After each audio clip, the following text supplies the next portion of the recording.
You're listening to the Common Descent Podcast.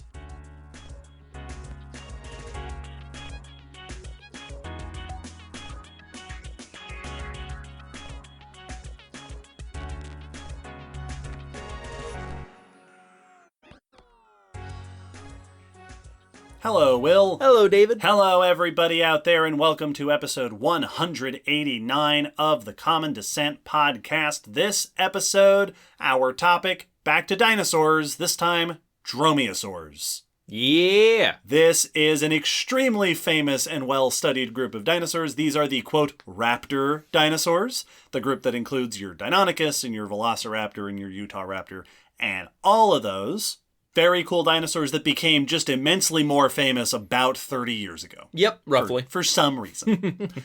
Like with our other dinosaur episodes, we will explore what is special about this group, what makes them distinct from other dinosaurs, what do we understand about their evolutionary history and relationships, and we'll talk about some of the features of their biology and behavior that we either know quite a bit about or that we like to argue quite a bit about, and explore the science of Dromaeosaurs. I'm very excited. This is just such a cool group. They're a very cool group of dinosaurs, and a lot of people have been waiting a long time for us to do this episode.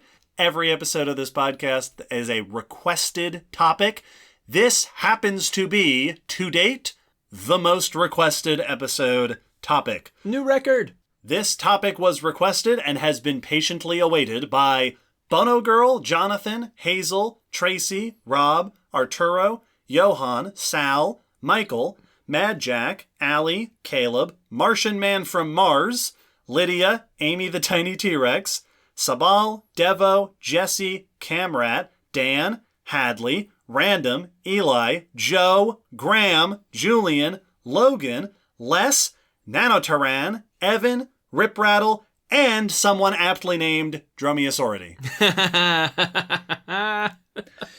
Thank you to our giant pile of requesters for this episode topic. Woo! Good job, everyone. That's unity. Yeah, we're all unified in the audience here wanting us to talk about Dromaeosaurs. It's going to be a lot of fun. Hopefully worth the wait. Before we get into the big stuff, some announcements starting as usual with we have a Patreon. Mm-hmm. On our Patreon, people can subscribe to support us and our science communication efforts. Patrons get access to all sorts of goodies like bonus content and live streams, things like that. At certain levels, by joining the Patreon, you get a shout out here on the podcast. This episode, we would like to welcome Logan, Jason, and Reed. Welcome, everyone. Thank you very much. And dear listeners, if you would like to support us and the things that we do, head on over to Patreon. There's a link down in the episode description. The support that we get allows us to do all the fun, cool, educational stuff that we do with the podcast. And from time to time, we do like to make it a point to give back to worthy causes out in the world. This month, we at the podcast will be making a donation to the Palestine Children's Relief Fund, which provides medical care and humanitarian aid to Palestinian children. As I'm sure many of our listeners are aware, tens of thousands of Palestinians have been killed or displaced in the ongoing violence in Gaza. We know that we have colleagues and listeners who have been personally affected or who have lost loved ones in this conflict. And unfortunately, here in the U.S., our government continues to support the oppressive and genocidal treatment of Palestinian people. Mm-hmm. So we'll be making this donation, saying something here on the podcast, and putting some links down in the episode description that you can follow if you're interested in making a donation yourself, or for those of you who are also in the U.S., some links with information if you want to reach out to your elected officials in an attempt to make change. Yeah, make your voice heard. These are small steps, but hopefully on a path to an improving and changing situation. Yeah. And besides that, a couple more things to remind people of that we've got some special other series going on this month. Our Spotlight 2024 series is going on throughout the year where we're talking to other podcasters and science communicators. And throughout the month of April, we're releasing Silver Screen Science episodes where we're discussing the science of movies about sharks. Yes. So those are some other fun and interesting things. So if you're interested in checking those things out, please go ahead and do that. And for those of you that like to engage with us personally, don't forget that in early May, on May 5th, we'll be having a live stream for our Silver Screen Science series, so we can talk with our audience about the science in movies and the shark stuff that we talk about and all that sort of fun things. Yes. With the announcements done, we can move on to the news. Every episode, we pick some examples of new research and new studies from paleontology-related sciences, and we like to talk about them here so that keeps everybody up to date, gives us an excuse to keep following the news. Will, please start us off with whatever news you have. I have news about an ant-mimic spider fossilized in some resin. Okay. Yeah. This is research by George Poinar in an international journal of paleontology, and the article is by Shubhangi Dua in Interesting Engineering. Be a link to that article in the blog post. Ant-mimicking spiders, we talked about in the spiders episode. That's episode 123, and maybe also in the ants episode, which is 149. And I can't actually remember. I did both, so I don't actually remember we which one. also did an episode about mimicry, which was 126, so it's going to be in one of those episodes. I've talked about a lot of mimics. Ant-mimicking spiders are actually a very well-known phenomena among spider species today. Many times it's often jumping spiders that are famous for doing it, but there are a number of species around the world that have the body shape of an ant and even behavioral things like waving their front legs like the antennae of the ant so that they're only walking on 6 legs like an insect. Very impressive impersonations. And that these are typically interpreted as defensive mimicry, not to like get in among the ants, but to ward off predators that don't want to mess with an ant. Because ants are notorious for being aggressively defensive with bites and stings often, and group defenses. If you see one, there's never just one ant. So it's the assumption of don't bother the ants unless you're specialized for it, because it's just not worth it. This is very much like those caterpillars that are shaped to mimic snakes. Yes. It's like, I look like an animal you don't want to mess with. And it's incredible that for spiders, the better option in many cases is to look like an ant. Yes. Because ants are scary. Because ants, you just don't mess with ants. They are a cosmopolitan type of spider found around the world, but mainly lack a fossil record. They just have not preserved this phenomena, this type of mimicry in fossil spiders that we've found thus far.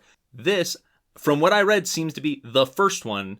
Definitely the first one in the area, in Colombia, where it was found. Okay. But multiple times it sounded like it might be the first fossil case of ant mimicry in spiders. This was found in copal resin, which is younger than amber. So this is probably only like 3 million years old. But they weren't able to accurately identify the age. It sounds like there wasn't enough data on either the sediment layer, and they can't date the copal directly because it's such a small piece that they're worried taking any amount will damage the specimen inside. Yeah. Copal is pre-amber, basically. Before resin becomes amber, it goes through a phase that we call copal. So it's younger than, quote, proper amber. Exactly. So they have a idea of how old this could be, but they weren't able to date it precisely. So that might be future studies down the line that could help refine the age of this spider. It seems like it could be a jumping spider of some kind, but it has ant mimicking features. There are pictures in the article, so you can go look at them, and it looks like a very anti-spider, which is always kind of weird and sci-fi to see. It is definitely the first one from Colombia, and it sounds like it potentially the first one that we found thus far in the fossil record. But it's interesting that it was found in Colombia because there are no ant-mimicking spiders alive in Colombia today. Oh. Yeah.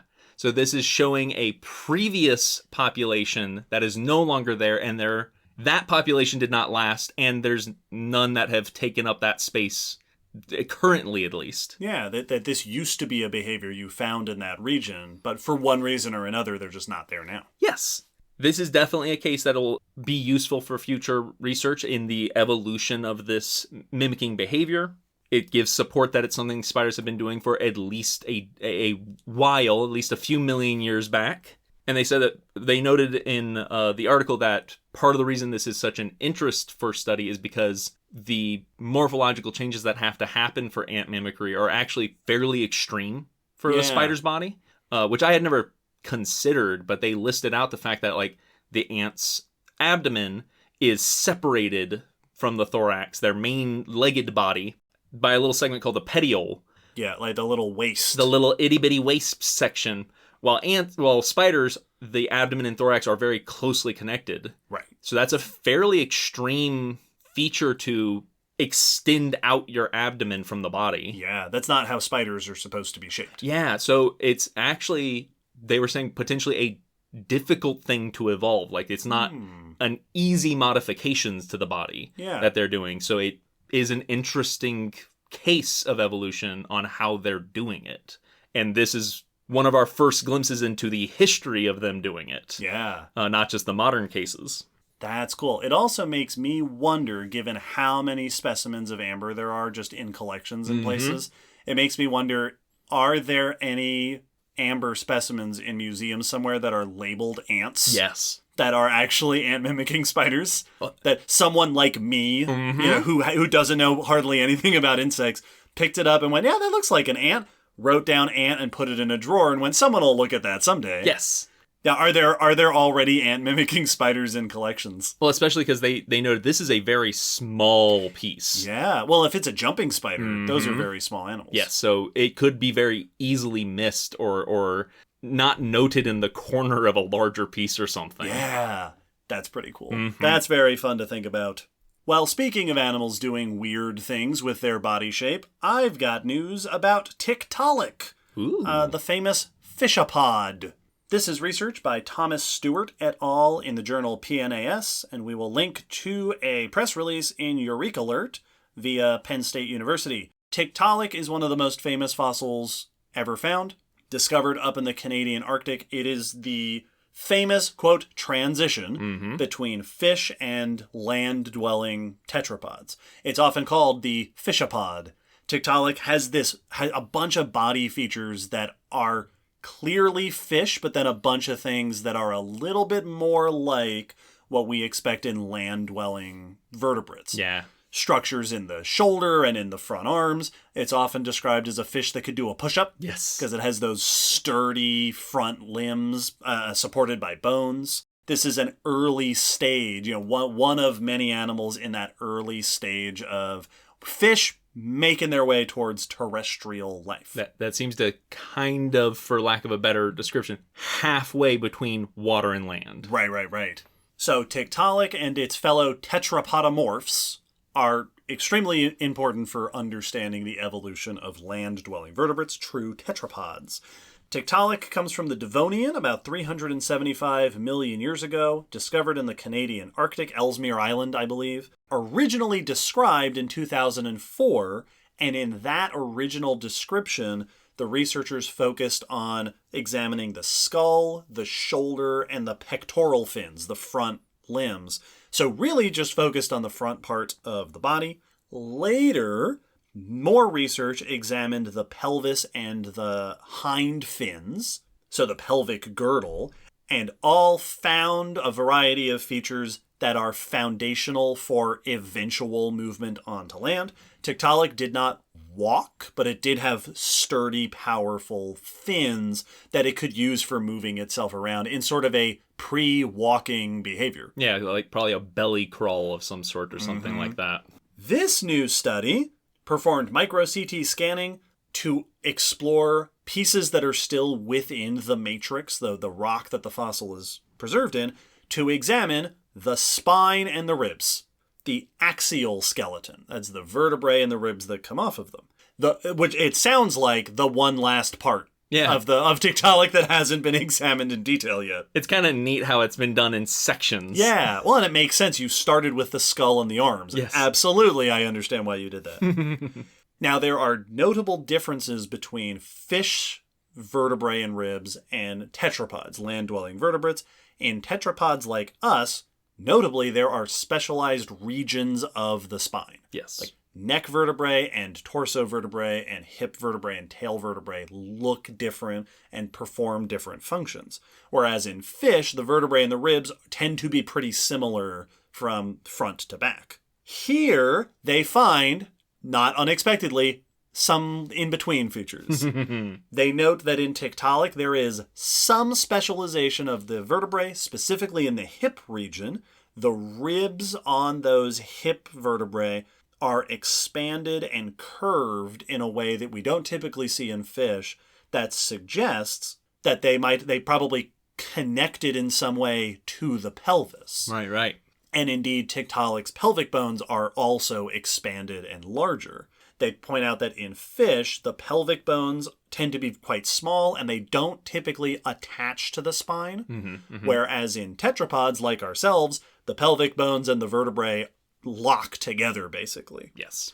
These features in the ribs and pelvis of Tiktaalik lead them to suspect that the bones there were probably connected by ligaments. So not disconnected from the vertebrae, but also not tightly locked together by bone to bone, yes, but that there would have been strong ligaments connecting the spine to the hips. They're tied together. Yes, this would have provided extra support and strength to the pelvic fins, the limbs in the back. They also found some evidence of specialization in the bones where the skull meets the spine, which would have provided additional mobility. Now, they did not call this an early neck, but I'm calling it an early neck because that's what it sounds like they're describing. Yeah. And if that's not quite what they're describing, they can reach out to me and tell me I'm wrong. But yeah, that mobility of the head that is important for when you're moving around on land that fish don't necessarily have as much need for. Altogether, they note that Tiktaalik has a number of features that are not quite at the level we see in tetrapods, but are important early stages in the development of connections between different parts of the body, specializations in certain parts of the spine, more powerful and supported pelvis and hind fins, all of which are not only foundational for eventual walking around on land, but noteworthy because Tiktaalik didn't walk around on land. Yes. And the authors point out that this is interesting because that means that a bunch of these features were beginning to develop before these animals ever left the water. These were serving functions in aquatic fish before they then became useful for moving around on dry land. Which brings up the question of how was it aiding you in this different environment? Yeah, what were you doing that was weird for a fish? Exactly. Like, were you a particularly odd, just behaviorally for a fish before walking was even added to the equation? You know, were you doing some weird lifestyle? Right. Were you scooching around in the shallows? Were you navigating like a reef or something that you needed those powerful fins for? Which is an interesting connection that I don't often hear discussed for the things critical for our ancestors in transitioning to land, that they might have been feeding and hunting and living in a way separate from the shore, or you know, that's just unusual even though they're in the shallows, that allowed these special features to show up. Yeah. Were you doing push-ups like lizards do to impress the other fish? That would be, yeah. Were you competing with each other and you were using this slapping each other with your powerful fins? You're wrestling and like biting at each other or something, and now you have limbs that you can brace yourself with. And mobile heads. Yeah. Yeah. Who knows? That's an interesting picture. Tiktaalik, weird fish. Yep. Not as weird as us. We are weirder fish than that, but very weird fish. It kept getting weird. My next news is also about early ancestors to a group and what features they may or may not have had. This is about dinosaurs and how they grew. I suppose we can talk about some dinosaur stuff on this dinosaur-themed episode of the podcast. This is research by Christina Curry-Rogers in PLOS ONE, and the article is a press release from the Public Library of Science and Phys.org. So dinosaurs first evolved in the Triassic, and were not the only major group of reptiles and land vertebrates at that time. There were a number of other groups that they shared that time with, but they went on to become the dominant and most successful group, and there's been tons of questions as to why. Why out of these other dominant groups during the Triassic did dinosaurs really seem to be the only one to spring forth and take over the world? Yeah, what set them apart? Yes. Very often it's been suggested that this it could be the fact that dinosaurs show faster development and growth rates than modern day cousins of those other groups. Crocs and other reptiles don't show the same fast development that we see evidenced in the fossils of dinosaurs. Yeah, oftentimes dinosaur growth rates will seem to be closer to the rapid rates we see in mammals or birds. Precisely. Versus slower growth in like lizards and crocs. And it's been suggested maybe that was the edge, that they grew and developed faster, and that gave them a evolutionary edge to become more diverse and dominant. This study wanted to look into the growth rates of Triassic dinosaurs to see how far back does this go ancestrally. Yeah, were the earliest dinosaurs already like this? Yes, so would it have been an edge, as it suggested, but also how were their competitors growing? How were the members of those other groups growing? They looked at fossils from a Triassic formation that dates between 231 and 229 million years old, and looked at dinosaur fossils, but also synapsids and pseudosuchians, so those early ancestors of the mammalian lineage that would lead on to us, and the pseudosuchians, which are croc ancestral cousins that were other dominant forces, to see how were they growing in comparison to ancestral dinosaurs. They made a note that they shared a lot of other features like locomotion and feeding habits, and there's been suggestions for like respiration and metabolism that seems like they were all potentially kind of on a level playing field in a lot of ways, that physically they all were capable enough to be competitive with one another. They looked at the femur and did histology analysis, which is taking the slices of bones to look at those growth layers in the bone to see what the growth rates seem to be. And what they found was kind of interesting. All of them showed fairly fast growth rates. Dinosaurs and the pseudosuchians and synapsids all showed elevated growth rates compared to modern contemporaries. So like the pseudosuchians seemed to be growing faster than modern day crocs. And the synapsids seemed to be growing faster than was predicted, more similar to some modern mammals and birds. The dinosaurs were the fastest growing, like they hit the fastest rates out of the examples, but we're still within range of the other two. Yeah, they're still on that, like you said, a level field. Yeah. They're not so far outside of what we're seeing from everything else. So this does seem to confirm that fast growth rates goes back to the earliest ancestry, because this included some of the earliest known dinosaurs. Goes back to their earliest ancestors. So that is a dinosaur feature from the get-go, it seems. And perhaps is important in their later success. Yes. But doesn't seem to be the thing that distinguishes them from their competitors. Yeah, that was a thing that lots of animals were doing back then. Yep. So it's answered part of the question and kind of brought up new questions as to, okay, well then, what else might have set you apart? Yeah, was there some other aspect of behavior or physiology? Was it sheer luck? Yes. You just happened to get the luck of the draw when the Triassic extinction set in? When that three-sided coin flipped, you won out. I like a study that both confirms and rejects a hypothesis at the same time. Right? That this study, when we hypothesized that fast growth rates were important to the early success of dinosaurs. Confirmed, that seems to be supported here. We also hypothesized that that's what set them apart from their competitors, and that's why they became dinosaurs. Nope, that's not true. That's apparently not the case. Something else was different. That's very cool to see. It's an interesting result, and I'm very excited to see what more comes from it. Yeah, do histology on a whole bunch more early Triassic stuff. All the histology. Now we have to go even further back. The earliest Archosaurs, and see when did that get started. Well, one last bit of news I've got. This is also from the age of dinosaurs, but it is not at all about a dinosaur. Okay. This is a fossil tapeworm. Gross. It's pretty cool. This is research in the journal Geology by Sihang Loa et al., and we will link to an article in Interesting Engineering by Maria Bolovich. This research describes what appears to be an extremely rare example of a piece of tapeworm preserved in amber. Whoa. It is important to note the amber in this case comes from the Kachin state in Myanmar. This is, quote, Burmese amber or Myanmar amber.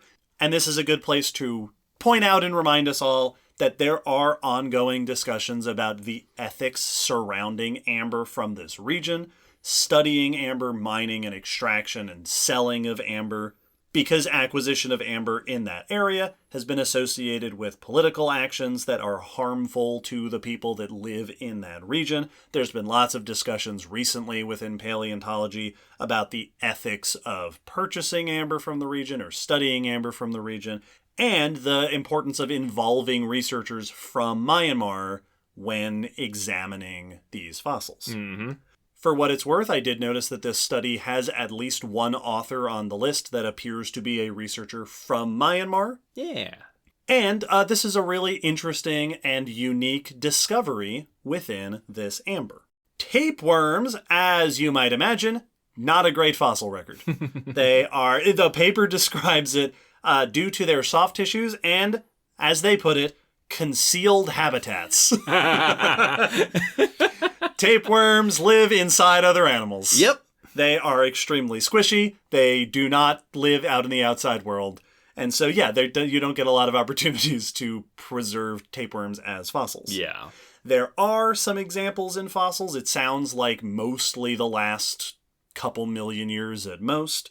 This paper noted the only example, according to them, the only widely accepted example of older tapeworm fossils, older than a couple million years, is eggs in a shark coprolite, a poop from the Permian, which I think we've mentioned on the podcast. I think we mentioned that back in episode 30. Yep, I forgot about that one. But other than that, there are apparently no agreed upon for sure tapeworm fossils older than the Quaternary. This study describes a fossil in amber from Kachin in Myanmar, which is mid-Cretaceous, about 99 million years old. The fossil is a small tentacle-like structure with little hooks.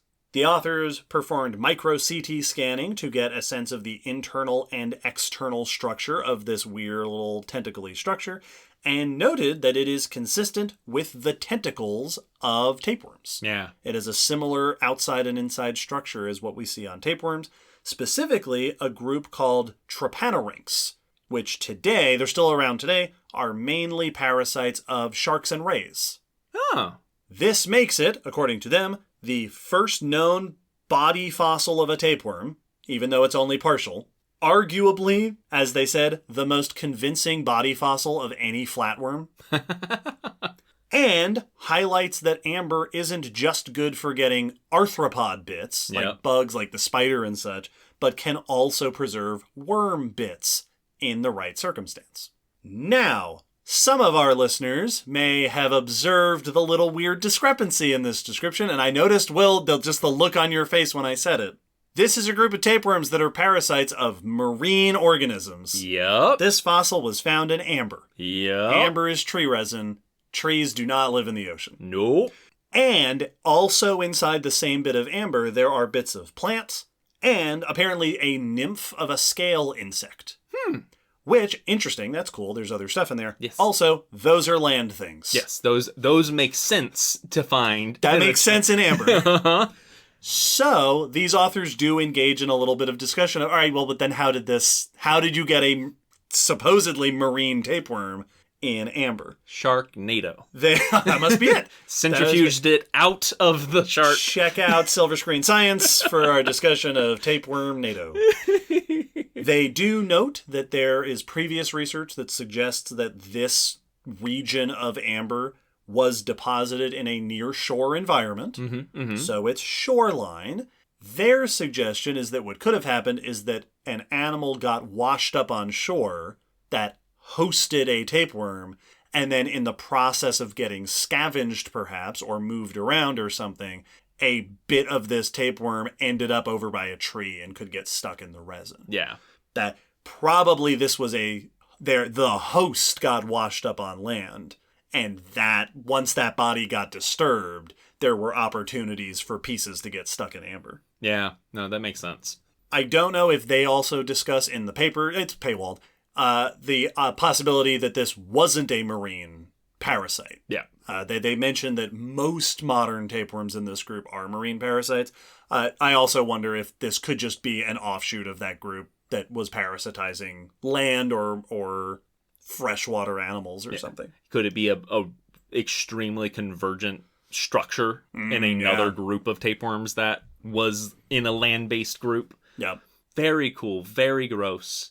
That's super. It's exciting whenever we get to learn about the fossil record of parasites, because especially ones that are fully internal like tapeworms. Yeah. Well, and the paper starts, if I remember right, with the comment, parasites are among the most abundant lifestyles on the planet, and they have an extremely rare fossil record. Yeah, we know actually very little about their history. Yes, episode 102. Mm-hmm. So this just feels especially exciting because tapeworms are such a ubiquitous parasite today. Like, of the parasites, it's one of the ones we just are so familiar with. I said tapeworm and you reacted. Yep, like we all have a preconception and many potentially experience. All our listeners went, ugh. Yep. And you were right. Yes.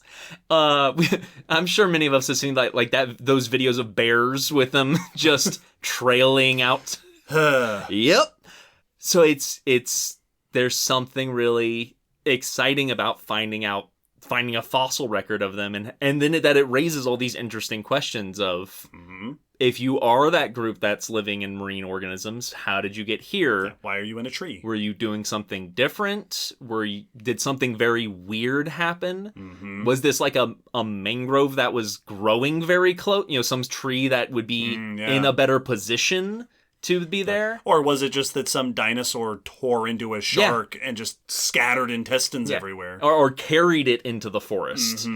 Carried a chunk that then dropped pieces, way away from where the body first washed up.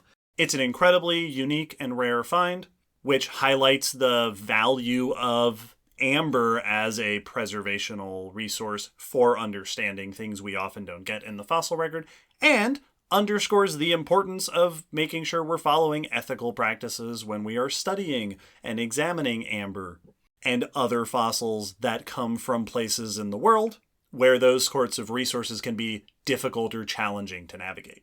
Absolutely. That's all the news, and that means that it is time at long last to move on to our main discussion, our long-awaited discussion on Dromaeosaurs.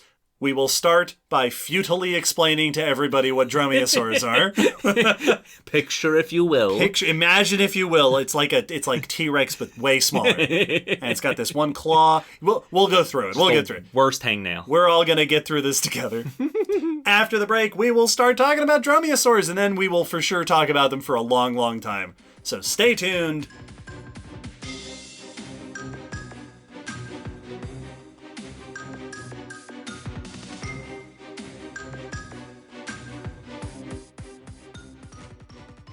On the list of the most popular and famous groups of dinosaurs, Dromaeosaurs are pretty new to that list. True. Like, so many of the most famous groups of dinosaurs, tyrannosaurs and horned dinosaurs and sauropods, have been the most popular and famous dinosaurs since the early 1900s when they were first discovered. They were some of the first big, well-known dinosaurs ever found and then put in museums, and they became a big deal and they showed up in all the movies and stuff.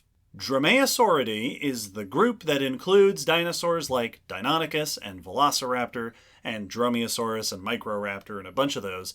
The first Dromaeosaurs, this group was named in the 1920s. Dromaeosaurus and Velociraptor were discovered way back then, but they didn't become a major popular group of dinosaurs until sometime later. There are a few reasons for this. The biggest of those reasons is Jurassic Park.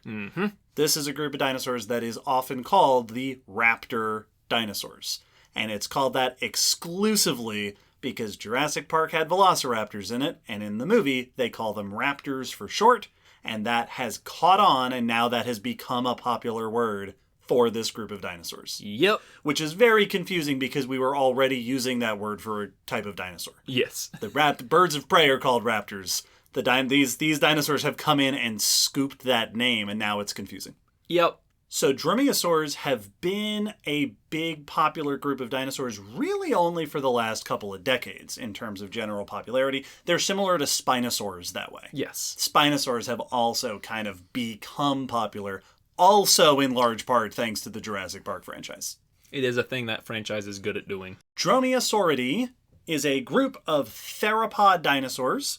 That is the big group of dinosaurs that includes our mainly bipedal, typically carnivorous dinosaurs like Allosaurus and Tyrannosaurus, and so on.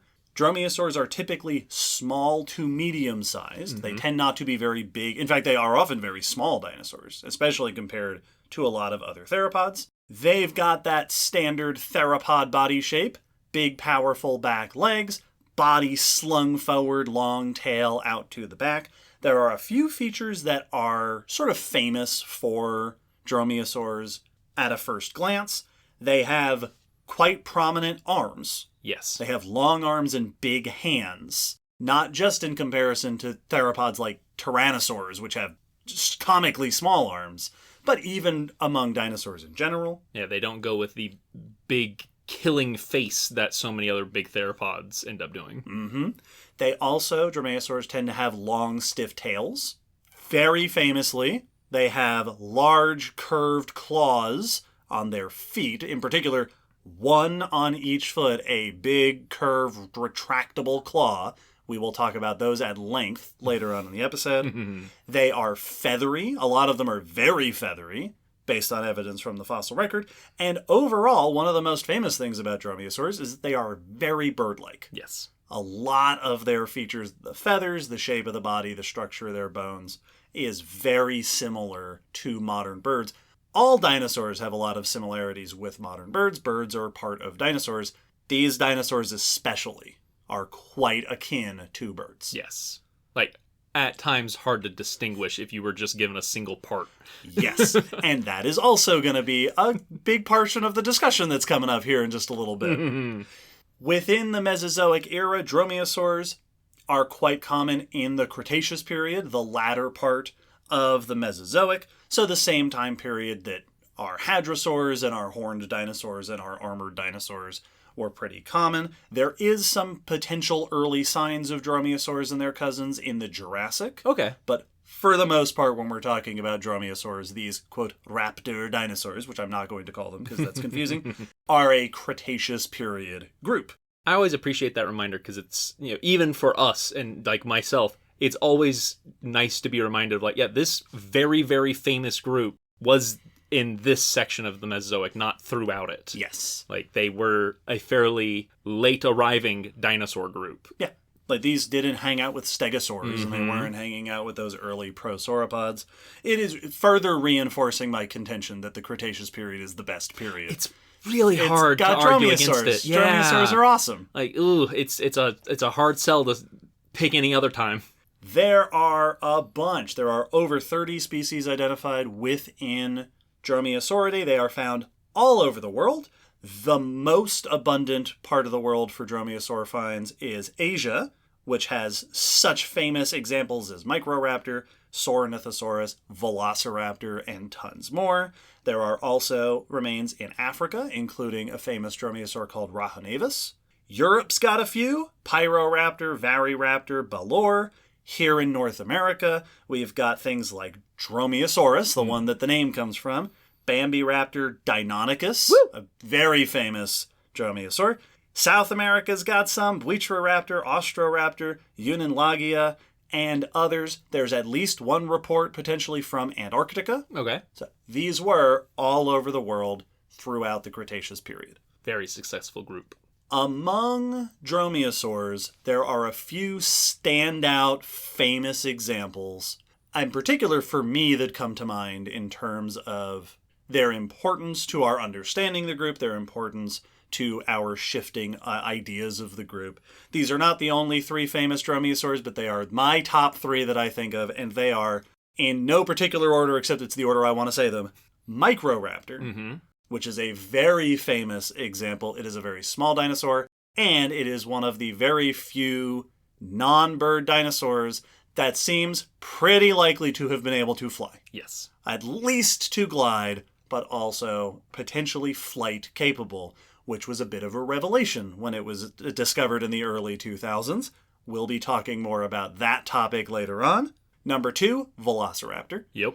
Velociraptor, which is a fairly well-known dinosaur. There's a lot of studies that have been done on Velociraptor. There is a famous fossil, one of the most famous fossils in the world, the so-called fighting dinosaurs, which is a Velociraptor and a Protoceratops, both beautifully well-preserved, in a tussle. Yes, entangled with one another. Yes, and the Protoceratops has got the Velociraptor's hand in its beak, and the Velociraptor's foot is in the neck of the Protoceratops. These appear to have been fighting, whether it was a hunting thing or they surprised each other or what. They were buried by, I think this is a sand dune collapse, in the process of being tangled up with each other. So cool. An incredible fossil that gets brought up a lot in a number of studies trying to understand Dromaeosaurs. Also, Velociraptor is from Jurassic Park.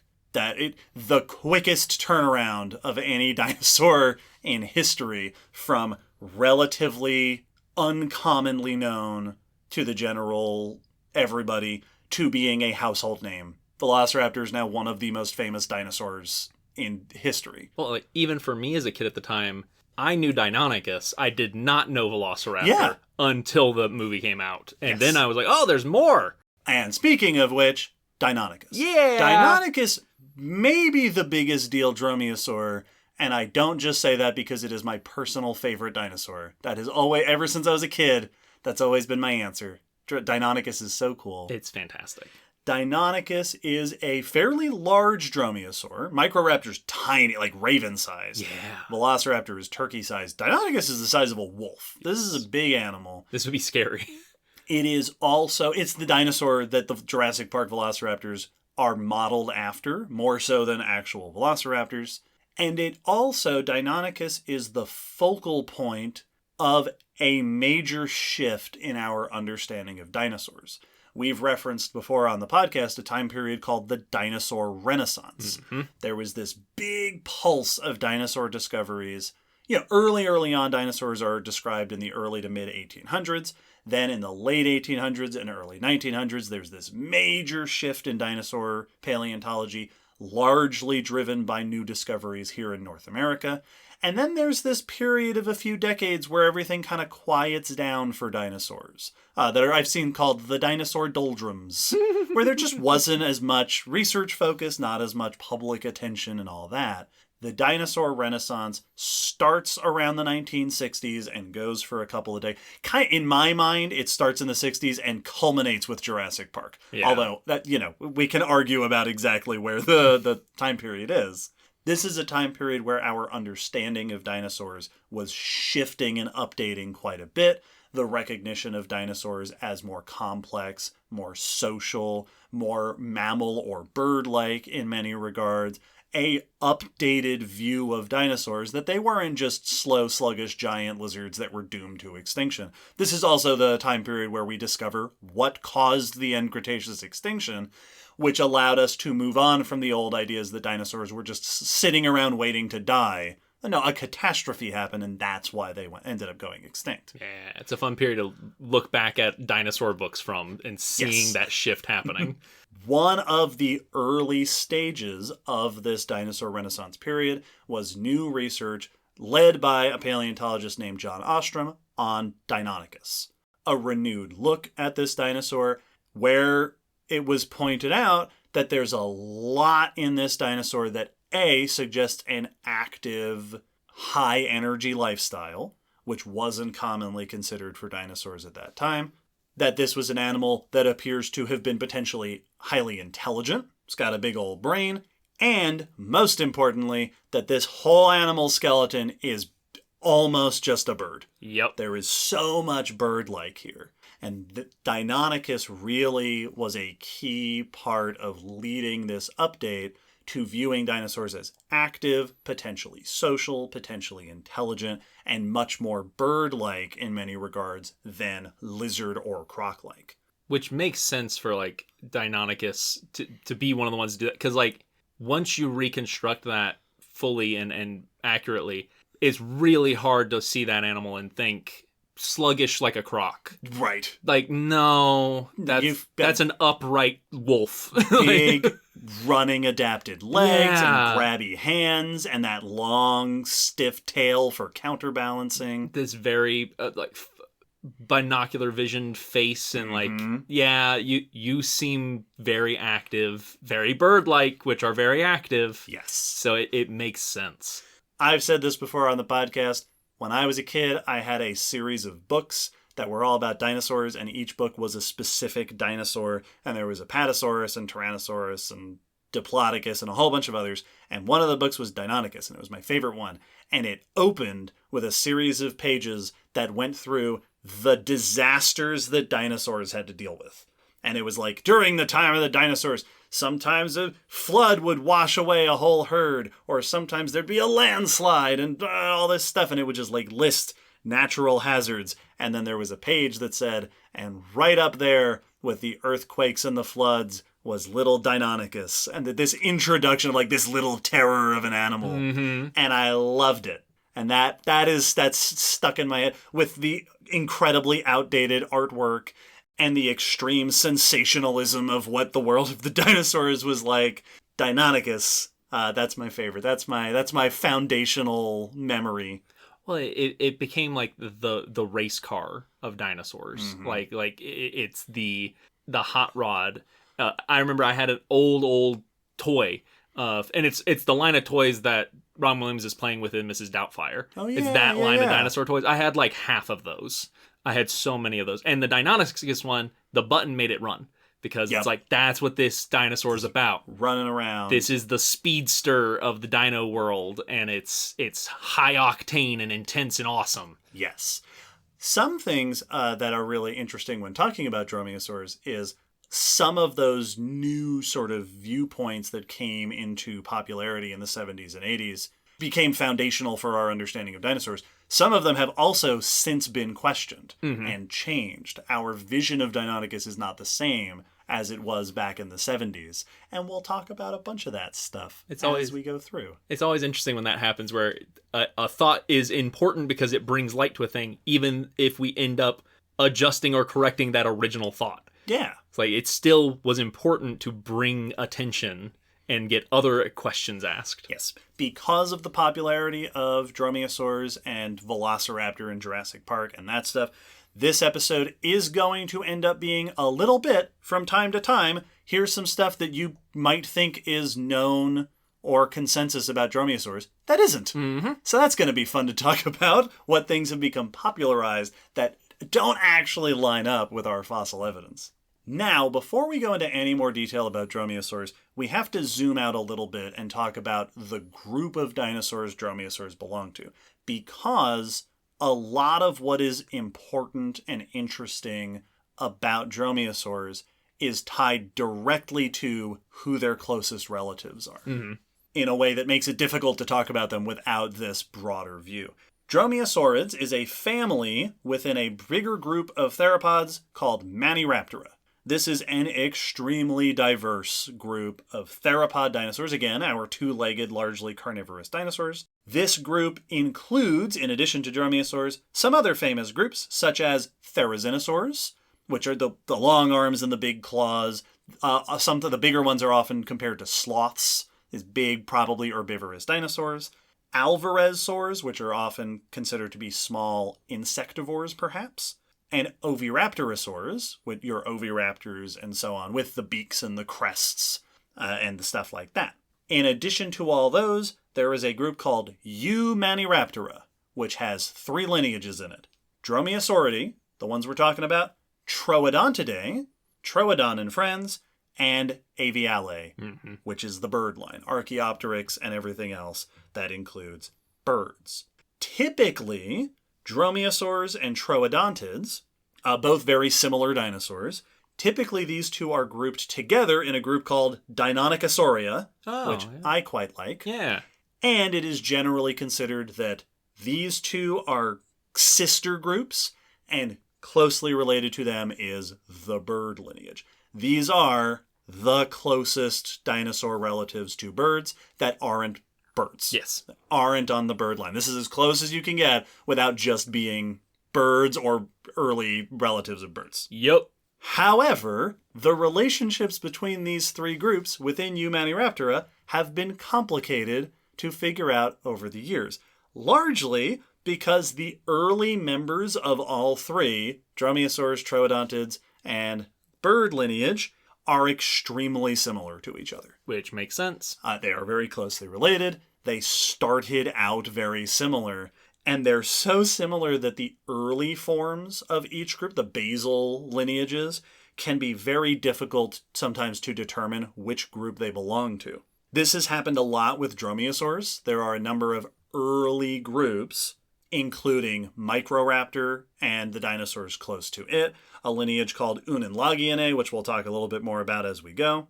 Famously, there is an African dinosaur named Rahonavis, which was originally identified as an avialan, a true member of the bird lineage, and then has since been re-identified as an early member of Dromaeosaurs.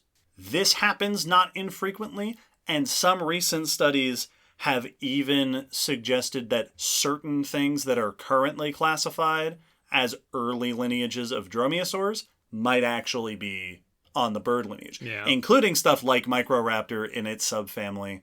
So there is this haziness in trying to figure out which early members go to which groups.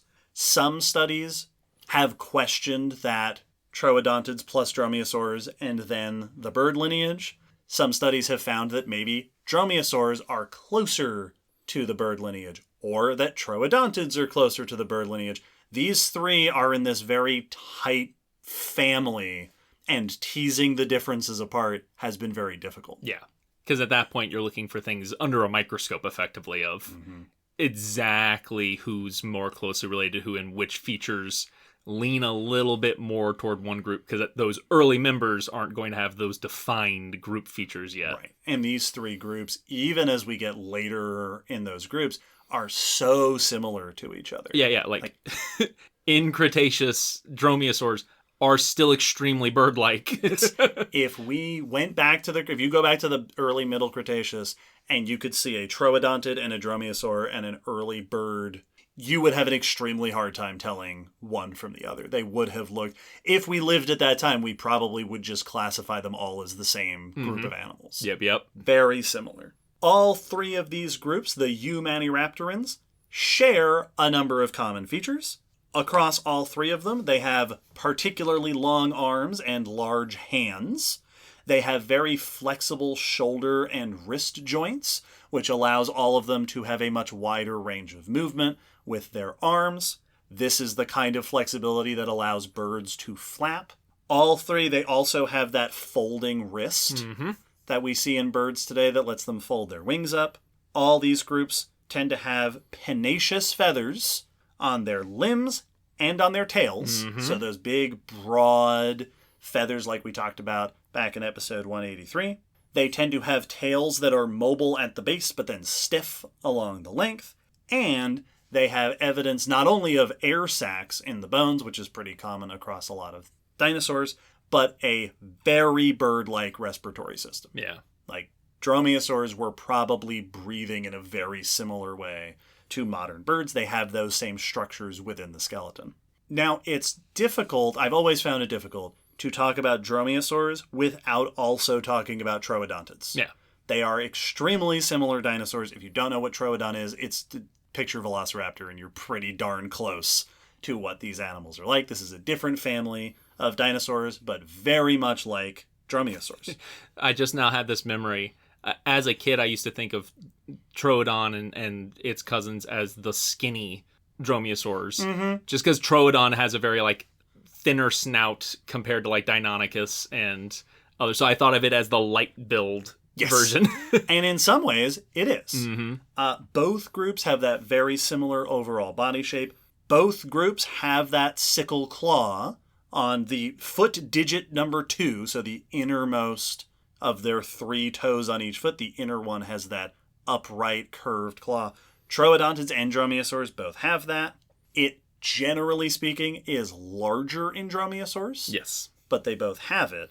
Comparing the two, Dromaeosaurs, again, generally speaking, often have slightly longer arms and shorter legs, proportionately. They also very famously have these tightly interlocked tail vertebrae. All of these are often interpreted as adaptations for maneuverability. That tail is a rudder, like we see, cheetahs use their tail that way. A lot of cats use their tails that way. Whereas troodontids are possibly generally more running adapted. A little slenderer in some of those proportions. The limbs are a little bit longer. So it may be, again, generally speaking, that troodontids are doing the more gracile, maybe faster version of this, while dromaeosaurs are the more agile, maybe stockier version more generally. This makes me think of the studies we've talked about comparing different kinds of saber-tooths, with some seeming to be more pursuit predators, others seeming to be more ambush predators, that you might have a similar kind of dynamic going on between these body types. Yep. This actually brings up a really interesting point about popular perceptions of dromaeosaurs. Dromaeosaurs generally are not speed specialists. Yeah. They are not adapted for speed the ways that we see in ornithomimosaurs or tyrannosaurs, which are adapted for either running or long distance walking. Dromaeosaurs are a bit stouter than that. They certainly would have been adept runners. They have a runner's body, but they're not speed demons the way that it's often portrayed, the way that Jurassic Park sort of popularized. Yes. Well, that they're the cheetahs, and they even compare them to cheetahs in the movie. It makes me think of house cats, which are fast, but that's not what they're best at. Right. They can run if they have to, but dogs are specialist runners. Cats are much better at being quick over a short distance to pounce or ambush something. And there's potentially, to some degree, a similar relationship here. Dromaeosaurs are a bit more cat-like in that regard, in their overall proportions. Dromaeosaurs and troodontids are also often compared in terms of their diets. Troodontids, which are also found all over the world, also small to medium-sized theropod dinosaurs. Troodontids, in some places, are particularly common in polar habitats. Oh. Which is pretty cool. I didn't know that. Yeah. There's been a number of studies that have suggested troodontids may be nocturnal specialists. Yeah. They're a cool group of dinosaurs. Which, now, also, if you are a pursuit hunter and you're nocturnal, that's terrifying. To add a little bit of nuance there, troodontids are commonly considered omnivores. And again, there's many different species, so we're speaking generally, but often troodontids will be pointed at as likely omnivores based on their tooth structure. Some troodontids have teeth that are a bit more well-suited for carnivory, but often they'll be found with teeth that are of different shapes that might be good for plants. There are some gut content specimens that give evidence of in both directions. Cool. There's at least one study that has done stable isotope analysis on troodon teeth and found that it does seem to be intermediate between what we expect from herbivores and what we expect from carnivores. Troodontids were likely, to some extent, mixed feeders, generalists, eating a variety of different things. There was another study that I found that analyzed the shape and structure of troodon teeth and found if they are, or when they are eating prey, their teeth don't seem to be well suited for handling large or struggling prey. They might be sticking to softer or smaller food items. So they aren't specialist hypercarnivores like we think of a lot of other theropods. Indeed, maniraptorans in general have a lot of herbivores. Yeah. Right? Therizinosaurs are considered omnivores or herbivores. Oviraptorosaurs are considered omnivores or herbivores. This makes dromaeosaurs kind of the odd ones out. Within this group, dromaeosaurs are considered predominantly carnivorous. Yep. That same study that looked at the troodontid teeth also looked at dromaeosaur teeth and found they are better adapted for holding on to struggling prey. When we get evidence of what dromaeosaurs are eating, it tends to be meat.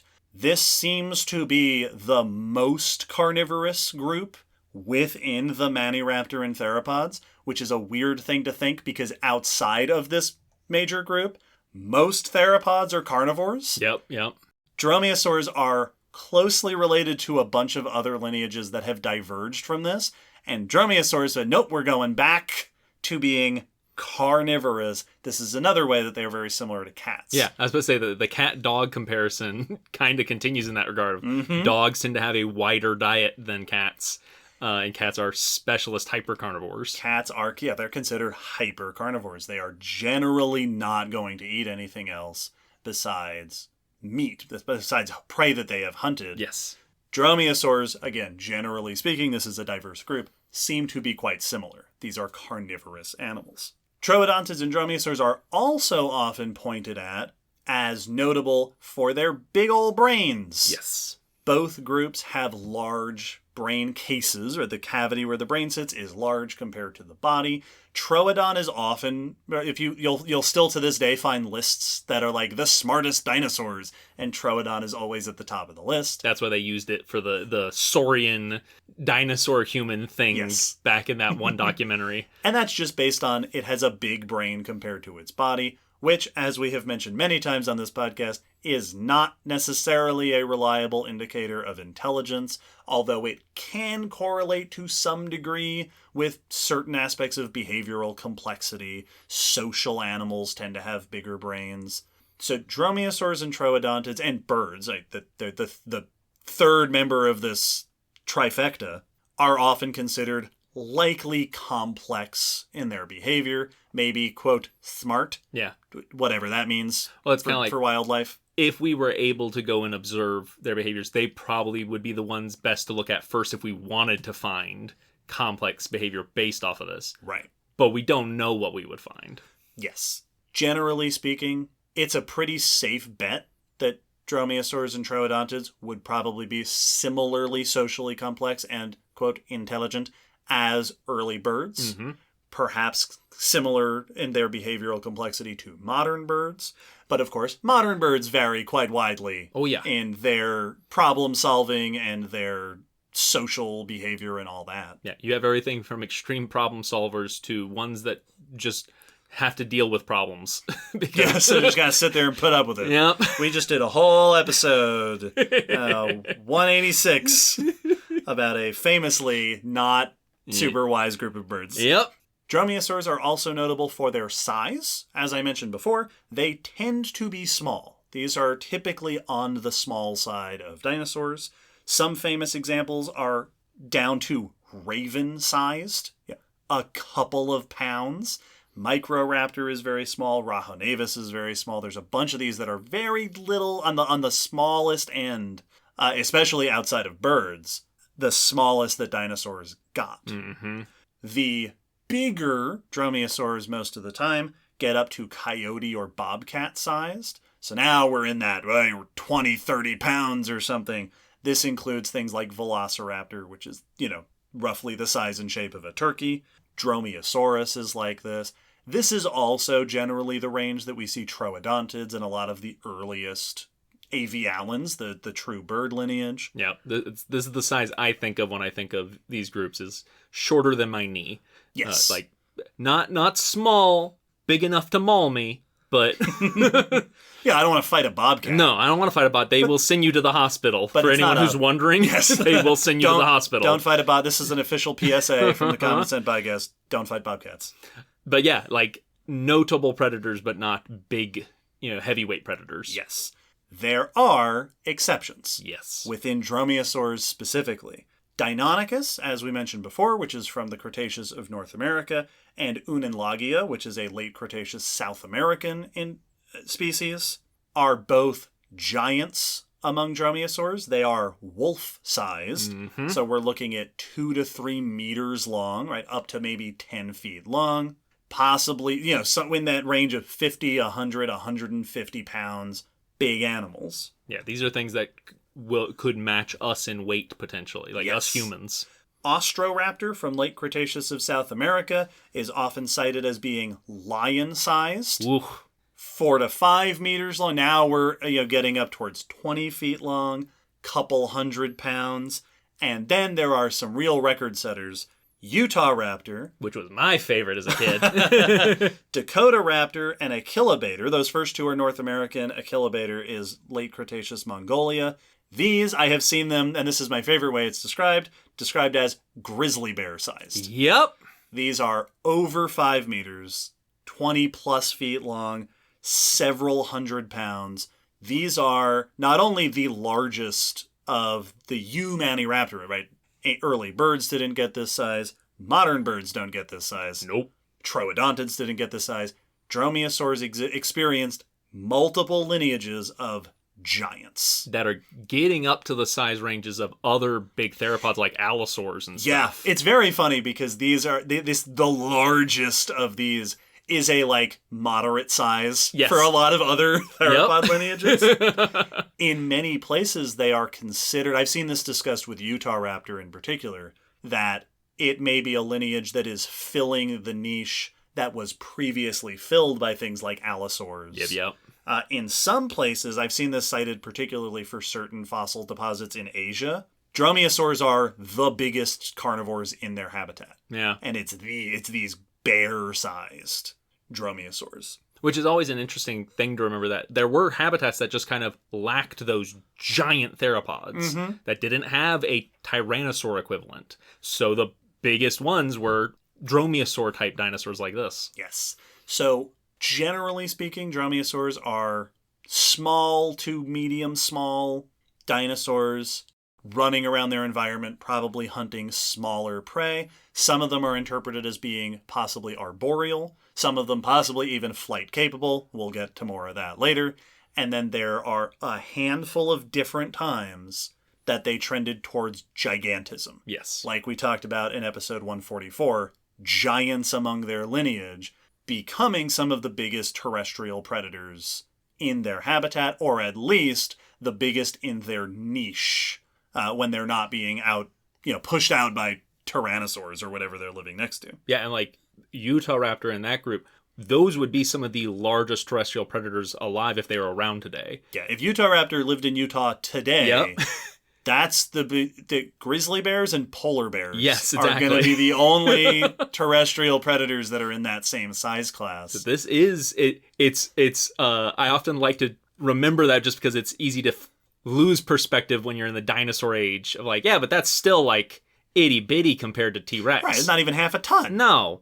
But if it were around today, there would be not much that could go toe to toe with it. Right. Like the bison would go the other way. Yeah, exactly. This thing could be soloing moose potentially. Listen, I don't want to put it past a moose. I said potentially. I don't wish a solo fight with a moose on anybody. Also on the note of the lifestyles and habits of dromaeosaurs, and speaking of the unusual examples, there is another unusual example of dromaeosaur lifestyles, which has really only come to light in the last several years, and that is, there appears to be a whole branch of dromaeosaurs who were aquatic. Yeah, I had forgotten that until you said, speaking of weird I went, oh, right! Yeah. The duck ones! We've talked about this a few times on the podcast. Not very long ago, a few years ago, a dinosaur identified from the Cretaceous of Mongolia, which was named Velociraptor. This is part of the Dromaeosaur lineage. It is notable for its particularly long neck. These are theropod dinosaurs. They tend to have longish necks. And this isn't like sauropod long. This is not Brachiosaurus. It's just a elasmosaur. But a bit longer than usual, with many teeth and complex neurovascular canals throughout the skull, all of which are features that we tend to see in aquatic foraging animals. We see these in plesiosaurs. Yes. We see these in some turtles, not the tooth part. We see this is similar to spinosaurs. And it's also similar to modern day aquatic birds, right? Ducks have those long necks and these features that they're using for collecting food in the water. The limb bones of Velociraptor were also noted to have similar shape and proportion. Like the finger bones, if I remember right, are flattened and the bones are sort of stout and sturdy, similar to birds today that use their wings to propel themselves in the water. This is not interpreted as like a penguin of a dinosaur, but like a duck of a dinosaur. Yeah. And there are definitely some ducks that are much better in the water than out. So like you can have still very legged birds that are very good in the water. Yes. And indeed, more recently, other dinosaurs, other dromaeosaurs have been placed within this same lineage alongside Velociraptor. A more recent study described a new one named Natovenator from also late Cretaceous of Mongolia. This one was notable because it preserved the skeleton very well, which Velociraptor did not, and researchers identified the shape of the ribs, the compressed shape of the rib cage, which gave it a streamlined body shape, like we see in a lot of aquatic birds today and other animals that are moving through the water. This group of dinosaurs seems to have had a streamlined body shape and a head and neck and arms, wings, well suited for moving through the water and collecting food in the water. Oh, which is so cool. It's so cool, and it's not only is it a cool part of the diversity of dromaeosaurs, but also, as we have discussed so many times in this podcast, dinosaurs don't do water. No. There are tons of, probably almost any dinosaur was capable of swimming. Yes. Most land animals are. There are dinosaurs that are known to have eaten fish. Obviously, spinosaurs are, in varying degrees, adapted for at least hunting food that lives in the water. But actually going into the water and spending time there and being adapted specifically for semi-aquatic behavior is something that we see among dinosaurs in some modern birds. Mm-hmm. There are a bunch of modern birds that do it. But outside of that, it's spinosaurs, to whatever degree they do it, and these. Yeah. And that's most of it. This is not a common habit among dinosaurs. Yep. Which is, and like, I immediately have to ask for visualization the question of, were you as goofy as ducks and waterfowl are? That's what I suggest. Because like they are such weird waterfowl, fascinating group of birds, but just such a goofy group. Yeah, they're very dopey. They're just like bobbing in and out of the water, and they like have to shake all the water off. I feel like there's a reason we've made multiple cartoon characters out of them, because it's just so easy to cartoonify. Yes. Waterfowl. Were these goofy dromaeosaurs that were bobbing around and making weird noises on the water surface? Almost. They have to. Listen, that's what I put forth for Spinosaurus. Yes. And if you don't like that image of Spinosaurus, maybe you'll accept Velociraptor, the duck dromaeosaur. Yeah, big honk and little honk. So dromaeosaurs are quite a successful group of dinosaurs. Fairly specialized for this carnivorous lifestyle, but even within that, there is this variation. We have varying sizes, living all over the world, varying habitats. They're found, like Velociraptor comes from the Jajacta Formation of Mongolia, which is a desert back in the day, and Dakotaraptor is from the Hell Creek Formation, which is this forested floodplain. And now we've got stuff like Velociraptor, which is in Mongolia, apparently swimming around, grabbing up food in the water. Dromaeosaurs are a very interesting, diverse group of theropods. Now, with all that said, as we will have mentioned at the top of the episode, this is, to date, the most requested topic in the history of the podcast. And the people who requested it, I know there are a certain handful of topics that all those people are waiting for us to talk about. So after the break, now that we've laid the foundation, we'll zero in on some of the things that are most commonly explored and discussed and questioned about dromaeosaurs. We will talk about their claws, their wings, and their packs. Yeah. And their behavior and that fantastic question. Like I said, there's some surprises to be had in this discussion. Yep. Stay tuned.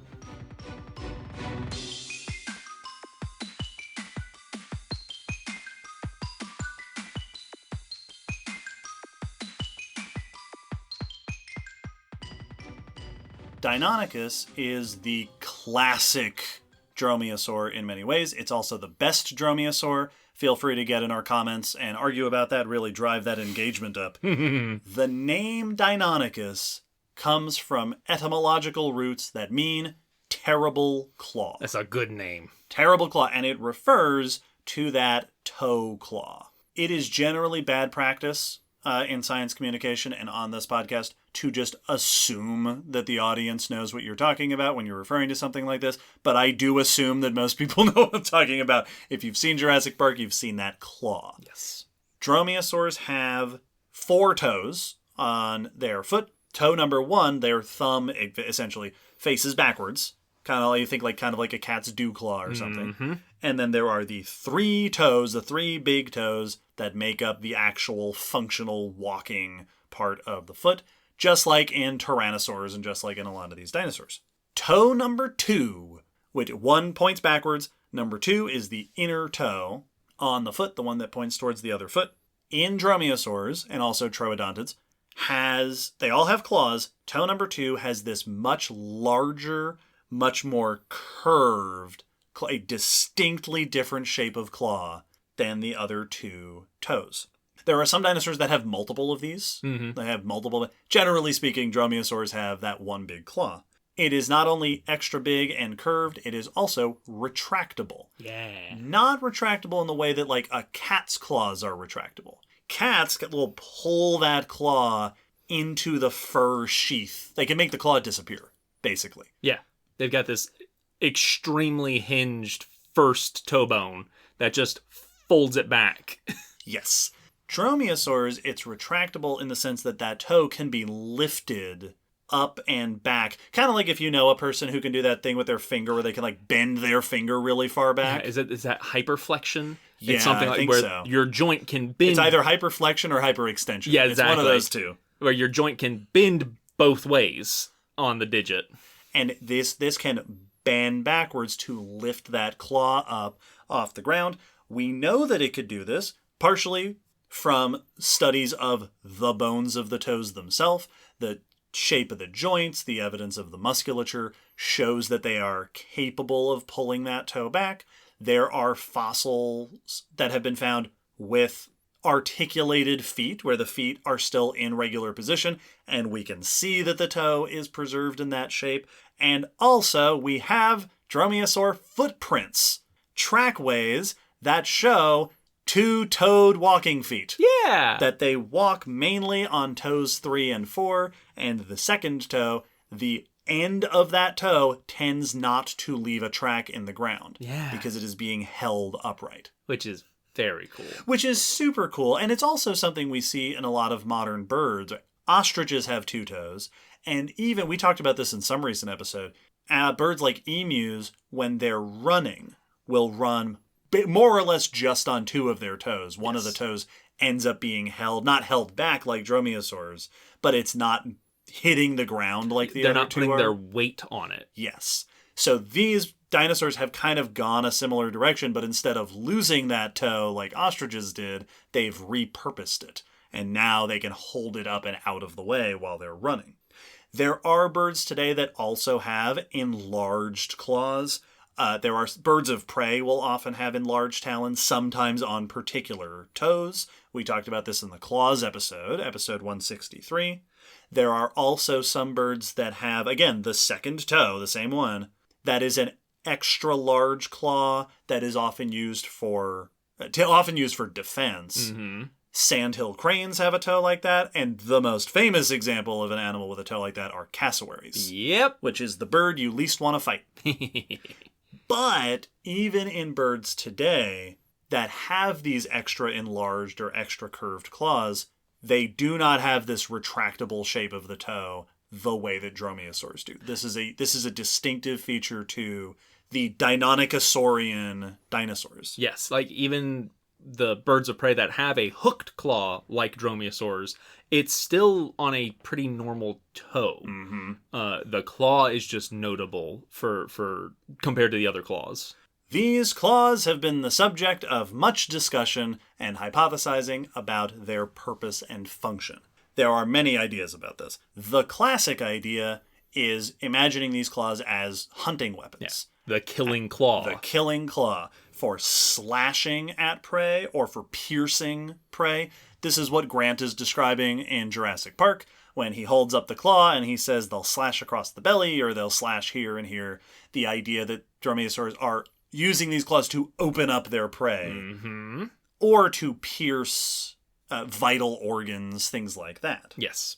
It has also been suggested that they might be used for either slashing or stabbing in defense, not so much for hunting, but when fighting each other or when warding off threats.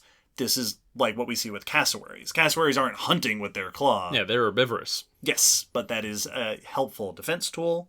It's also been suggested that these claws might be good for gripping or pinning of prey. This is what a lot of proper raptors, birds of prey today, use their claws for.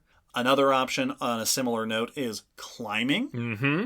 Some have suggested these claws might have been helpful like crampons for helping to get a grip while climbing trees or stuff, but also it has been proposed maybe these were used for holding on to the side of prey if they're hunting something big, to jump on there and climb up, or like drive the claws into it and cause some extra damage.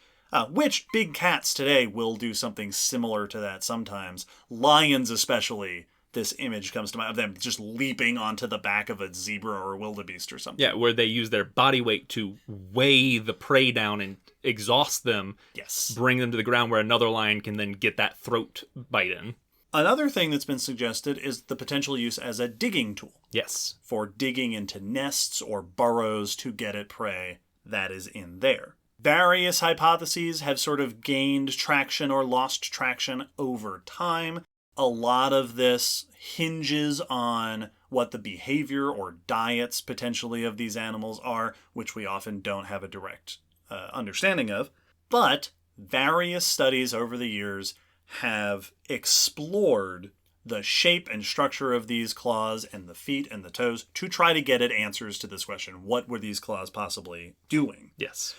A number of studies have reconstructed the motion of the leg and the foot, either using physical models or digital models. We talked about one in the news recently that did an analysis of how the joints would be able to move most efficiently. That study actually looked at Deinonychus, exploring joint motion and musculature and just the way the leg and foot and claw are able to move, how they would produce forces, how they would resist forces. There have been a number of these studies, and generally speaking, they tend to find that these killer claws are not particularly well suited for slashing. The Jurassic Park explanation of how these claws are, cutting through the belly of something or whatever, seems to not be particularly likely as a function for these claws. Which makes sense when you look at them. It makes me think of how I used to be confused as a kid when cat claws would be portrayed that way. And then I'd see my cat's claws up close and be like, yeah, but you aren't sharp like a knife. You don't have a sharp edge to you, so you wouldn't slice through anything. Right. And hunting cats today don't really use the claws that way. When we get scratched by a cat, it's because they're swiping in defense, and it's the point dragging along, but it's not a clean cut. Right. It's not like a paper cut. Well, and it's also not like it's not opening up exactly what it's cutting. It's a very fine, thin scrape of scraping that tip across our skin. Yes. So it would make these claws are very similar in that they are a very curved, pointed claw, but not a edged, sharp claw. Yes. Based on the shape of the claw, based on just the range of motion of the leg, the idea of a slashing kick with these claws tends not to be supported by these studies. Similarly, digging often isn't resolved as a likely use in general for these claws, for similar reasons in terms of how they're going, what sort of force they're going to be able to produce. It's also not shaped like a lot of other digging claws. Yeah. A lot of other digging claws tend to be wider and a bit blunter. Now, obviously, there are lots of different Dromaeosaurs. They may be using the claws in different ways. Studies tend to find that the claws are more likely well-suited for stabbing or gripping. Mm-hmm. When we're talking about stabbing, this is typically, especially when we look at modern animals, a defensive thing. Yes. Like with cassowaries, like with sandhill cranes, which have that similarly enlarged second toe. This can be for defense against predators or threats, but also they will fight each other. Yes. And you can have these violent interactions, and these claws are being used as a defensive feature. often when the question of stabbing in defense comes up with dromaeosaurs, researchers will point at the fighting dinosaurs fossil. Yep. The fossil of Velociraptor and Protoceratops locked in seeming combat. The Velociraptor has that claw in the neck of the Protoceratops. Yes. Kicking forward, poking and stabbing at it, which seems to be a, at least functionally likely, potential use for these claws. Yeah. What that brings to mind for me is like very often when in the past when it was shown them kicking, it was this like axe kick, kicking the leg up and then down in a swiping motion. This would be more like your typical karate kicks where you're driving your heel straight. Kicking forward. Forward at the opponent in a line almost, where they're kicking their foot forward into. Yeah. Now, to what extent this would be useful for hunting, it's possible that this is something that could be used to incapacitate prey. Mm-hmm. We don't really see animals today use it that way. Mm-hmm. It's a possibility.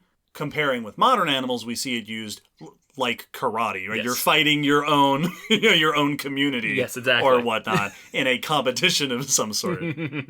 Another function of these claws that has gotten more and more attention over time is the possibility of them being used for gripping. Yes. Lots of birds of prey today, we see this in hawks, eagles, owls, and so on, have those enlarged talons that they use for grasping prey, pinning prey, holding them in place, and in some species, crushing the prey. Yes.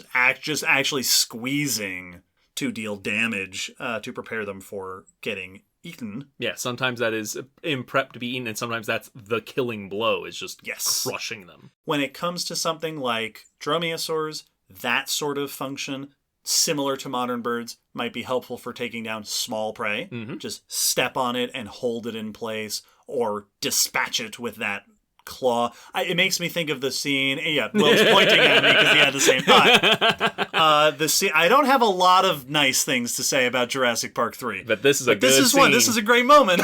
Jurassic Park 3, when the Velociraptor stands on the guy and the claw goes thunk Yep. down into his back. Just- and he goes, ah! Yeah, which, horrifying. Yes. But also, that seems like a pretty reasonable way to use that claw. That would be an extremely effective form of hunting, because if you can chase down or pounce on and just get one of your feet on this thing, not only do you have this hooked claw that's going to make it hard for them to wiggle their way out or run out from under your foot, if you can just put some force behind that thing and drive it into something vital, you've not only caught it, you've killed it in the same move. Yes. That's very effective. This could be useful, like with birds of prey, for small prey.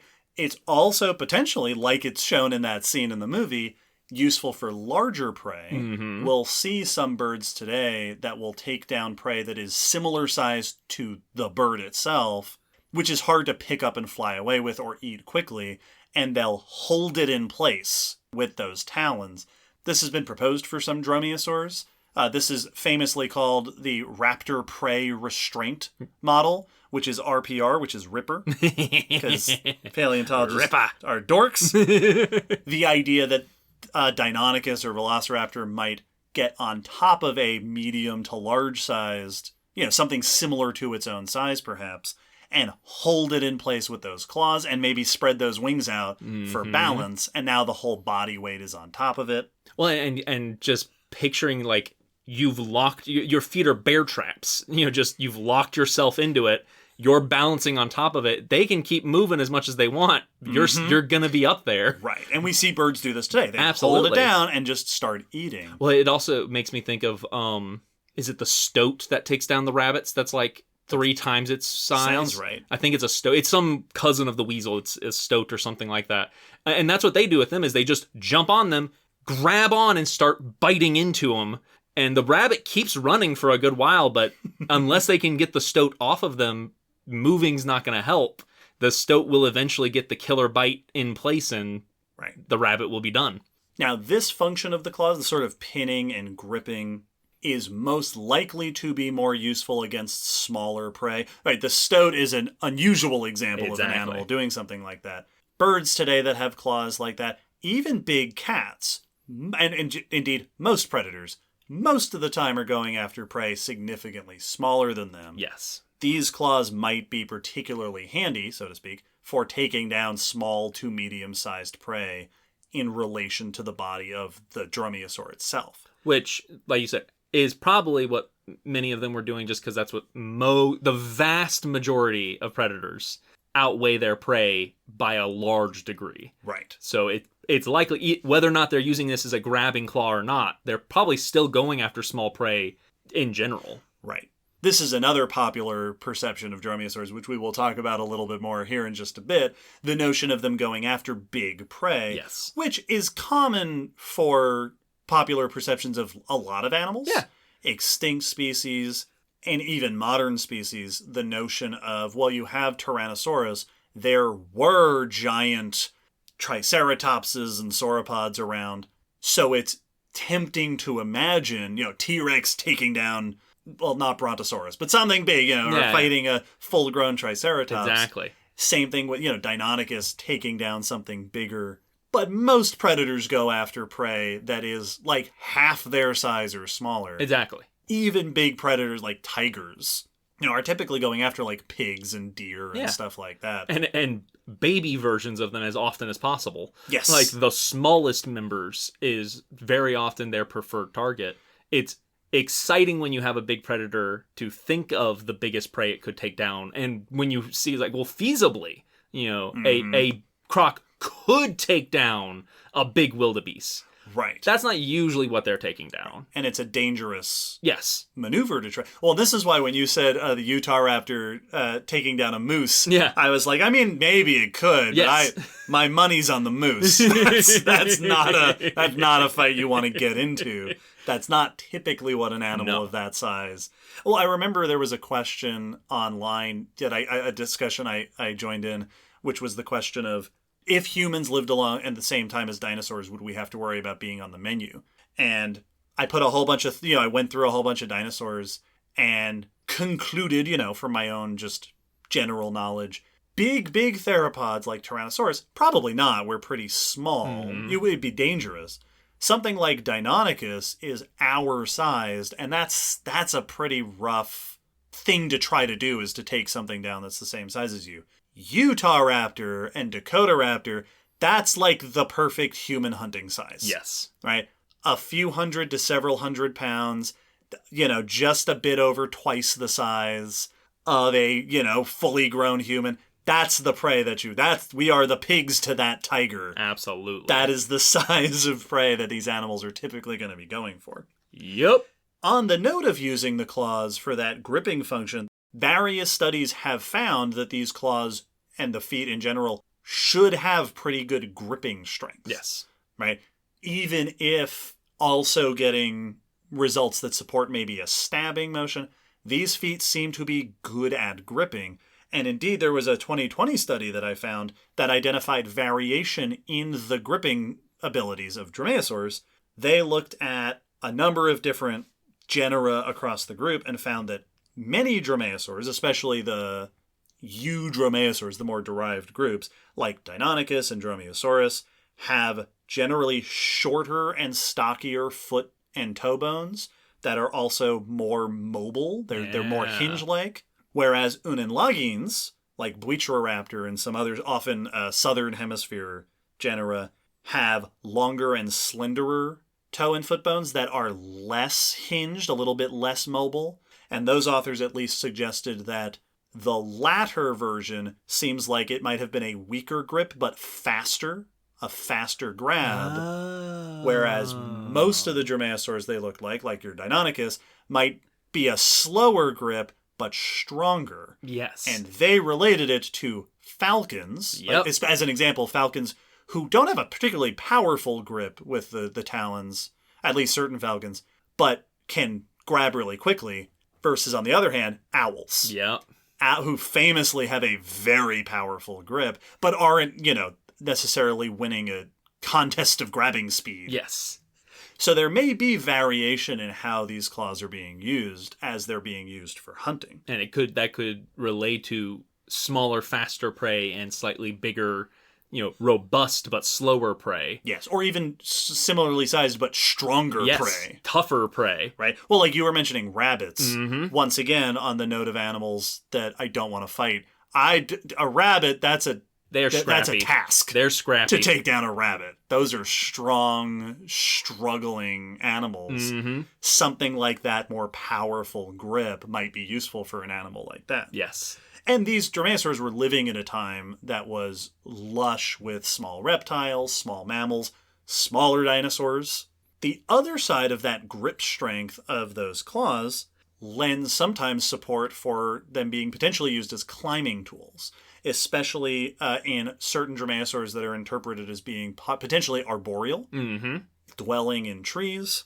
Some studies have examined both the hands and feet of dromaeosaurs and have found in some... I saw one study that cited Velociraptor in particular as having a hand anatomy that, at least according to this analysis, should be strong enough to potentially lift and move the weight of this animal. Oh, that's cool. It could be useful, and this was looking at the hands, I think, but those hands and feet together might be helpful as climbing tools.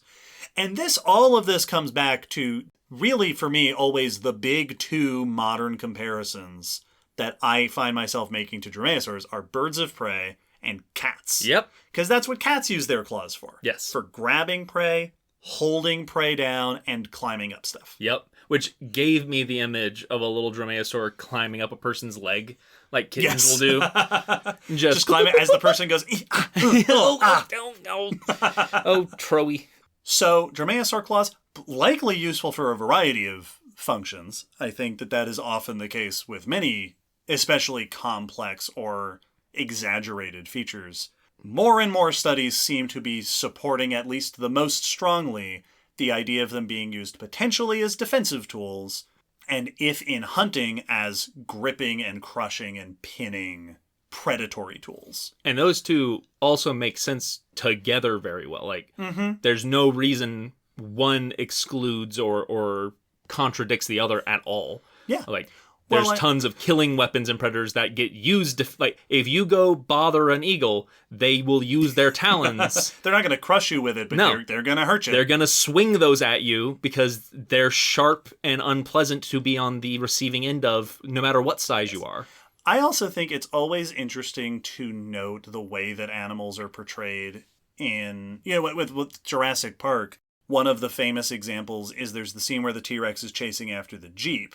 And in the movie, they're like, it can run 30 miles an hour or whatever.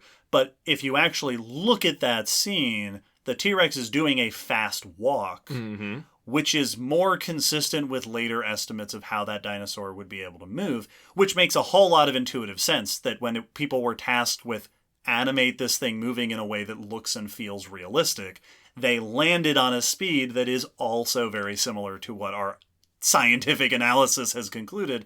I think it's really interesting to note that the velociraptors across Jurassic Park aren't shown in the movies slashing things open with their claws predominantly. Yeah. But they are shown grabbing onto stuff and pinning that person down. These are very intuitive ways to use. Now, part of the reason why they're not shown slashing things open with their claws might be because of the PG-13 ratings of those movies. So it's a skewed sample. But it does make a lot of visually intuitive sense to think of them using those claws like cats do. Well, and I used to run into that as a kid because I had a figure that was a very posable dromaeosaur. I think it was supposed to be Velociraptor, but I don't remember what species it was now. Probably. And I would run into that with my toys of them and having moments where I struggled to find a pose that made sense in allowing them to use the claw like a slashing weapon. Yeah. And now my figure's probably not as posable as the actual animal would be, but I remember just having moments of like that, like how would you act? It's kind of like when you look at a movie or anime weapon that's cool looking, but then when you actually look at it and go, how would you actually get the sharp part to go toward the other person efficiently? That doesn't... Your double-bladed lightsaber seems like far more of a liability. Or like scythe weapons, to where it's like, but the blade's pointed toward you, and the point is in the same angle that you're swinging it. Yeah. How are you going to cut the other person? because it looks cool and it sounds cool, but it's not actually practical that way. If you actually look at how you'd use a scythe, you'd realize, yeah, it's good for mowing grass because you have to pull that blade across stuff. You have to swing it in a different motion. So you heard it here, the common descent hypothesis for how dromaeosaurs were using their claws. Trimming the grass. Reaping crops. Keeping those lawns nice and, gotta keep the HOA happy. The first farmers. Speaking of cool ways that dromaeosaurs behaved and interacted with their environment, another thing, moving away from the claws to the arms, in particular the wings of dromaeosaurs, a very often discussed, another one that has more and more in the last couple decades been discussed and explored and addressed, is the question of flying dromaeosaurs. Yes. Now, let's recap our relationships from before. Dromaeosaurs and troodontids and avialans. Avialans are birds. These are three closely related lineages. Avialans are the group that becomes birds, that gives rise to birds. They fly. Yes. True flight in birds. And for a very, very long time, the bird lineage was considered to be the one time that flight happened among dinosaurs, and only the second time that it ever happened among vertebrates after pterosaurs. Yeah, it was kind of a defining aspect of that group. Yes. In the early 2000s, researchers described Microraptor. From the early Cretaceous of China, Microraptor is the size of a raven, like a seriously small dinosaur. It has not only big, flat feathers on its arms, but asymmetric feathers. As we've discussed before, episode 183, this is a characteristic feature of flight feathers. These are airfoils. Asymmetry, that is what allows feathers to be so good at flight. Microraptor has asymmetric flight feathers on its hands and feet. Microraptor has 2 pairs of wings. Which is crazy. Hand wings and foot wings. There have been a number of studies that have done just sort of theoretical analyses, that have done digital models, that have made physical models and stuck them in wind tunnels on Microraptor to answer the question, could this animal actually use those feathered hands and feet to fly? Some studies have proposed that it may have acted sort of like a biplane. Yeah. With a upper and lower, or with the tail as a stabilizer sticking out to the back. The tail is also very feathered. Multiple studies have concluded that Microraptor was most likely capable of at least efficient gliding and possibly flight. Yes. Microraptor has the ability to flap, as many dromaeosaurs do. It has those asymmetric flight feathers. It's also very small. Microraptor was probably an airborne dromaeosaur to some degree. This has also now been proposed for several other members of dromaeosaurs, including things like Rahonavis and Changyuraptor and Sinornithosaurus. There seems to be at least a handful of dromaeosaurs that have been resolved in certain studies as potentially flight capable. Now it is worth reminding everybody at this point that all of those have also been proposed by at least some studies to maybe be part of the bird lineage. Yes. Or at least closer to there than to the rest of dromaeosaurs. But at least currently those are all resolved as dromaeosaurs in this dromaeosaur lineage along with our Deinonychus and friends. Which has led to the question of how widespread was gliding or potentially flying in dromaeosaurs and also, troodontids and early avialans. Authors have noted that the arms of dromaeosaurs are often very bird-like, especially in the early lineages like the Microraptorines. This includes the orientation of the bones in the forearm, the structure of the joints at the shoulder, the elbow, and the wrist. Very bird-like, both in the sense of the ability to move those arms like birds. Dromaeosaurs seem to generally be capable of a flapping motion, if not exactly like birds, very similar to birds. And also, those arm structures have the same sort of adaptations we see in birds that make them resistant to the stresses of flapping or gliding. We see this in birds, and we see this in pterosaurs. Yes. These same sort of adaptations. These features are common across dromaeosaurs, also troodontids, also early avialans, the bird lineage, and even to some extent in oviraptorosaurs. Yes. who are also very feathered. Which suggests that many of these dinosaurs within the groups in and around true early birds, and especially the smaller and earlier members of these lineages, seem to have been capable of flapping, seem to have been capable of flight-like motions, potentially capable of what we've talked about before, wing-assisted incline running, flapping to get extra height while climbing up something, or maybe flapping to get a little extra boost in a jump. Yep. Like we see in birds. Also potentially a flapping descent. So if you're jumping down from something or falling out of a tree, using that flapping motion to help control that fall. Oh man, now I'm picturing little baby dromaeosaurs like wood ducks, just launching themselves out of a tree hollow nest and plummeting to the ground with little wings that spread out. Yep. And possibly flight. So there is mounting evidence that flight, or at least behavior similar to flight. Yeah. Movements in the air that might help with that. Movements of the body that are close to flight motions might have been more widespread among these groups than we typically have thought. Now, there are some dromaeosaurs that are obviously not flying. Deinonychus is not a flying animal. Nope. It is the size of a wolf. It is not proportioned in a way that it could be providing, giving itself lift and getting off the ground. That is far too large an animal to be a flighted creature. However, and I did not know this, Ooh. or if I did, I forgot it. There has been some research that has found support for the idea that juvenile Deinonychus might have been at least closer to that ability. This was a 2015 study that looked at both Deinonychus and Bambiraptor and noted that in juveniles, before they grow up when they're young, the arms and hands are proportionately larger and longer than in the adults, providing a similar wing structure to what we see in Microraptor and Sinornithosaurus and these others, which suggests that even if adult Deinonychus or Bambiraptor or Dakotaraptor or whatever weren't capable of those sort of wing-assisted jumps or flapping descent, their young might have been. Yeah. And I'm always very skeptical when we hear a suggestion like this where we go, well, the adults couldn't do it, but what about the babies? Because the notion of the babies of a species flying and the adults not seems weird. Because my answer is always, yeah, but does anything actually do that? Mm-hmm. And it turns out the answer is yes. Apparently, at least this is cited in that study, certain modern birds, including flightless rails and giant coots, which are generally non-flying as adults, there are reports of flight in the juveniles. Yep. So again, it's hard to say for sure what these animals were doing or what they were capable of doing.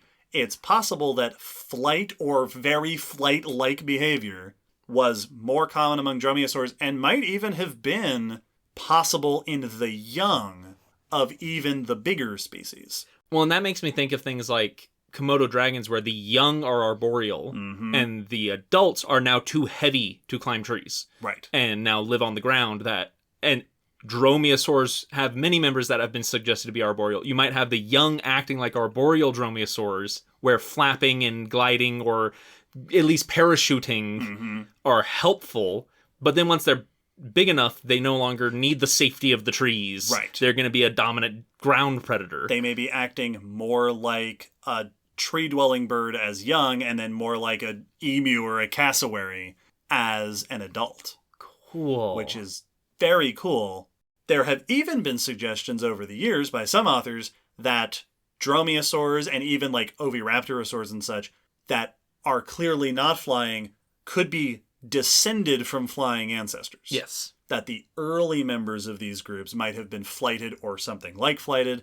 And the way that I've seen it put before, that dromaeosaurs are secondarily flightless. Yes. Now, again, that's very hard to say for sure, but it seems like it is at least plausible to hypothesize that the ancestors of these groups were very bird-like and capable of very bird-like motion, flapping, jumps, descent, gliding, maybe even flight, and that the ones who aren't shaped like that, like Deinonychus or Dakotaraptor, have moved away from that ancestral morphology. Yes. Which, if like, we were mentioning that the early members of all three of those groups are very similar. If this was a feature in those early members, it would also help explain why we have so many like heavily feathered but obviously not aerodynamic members. Mm-hmm. If it's you got it because your early members already were using those feathers for something like this. Yep.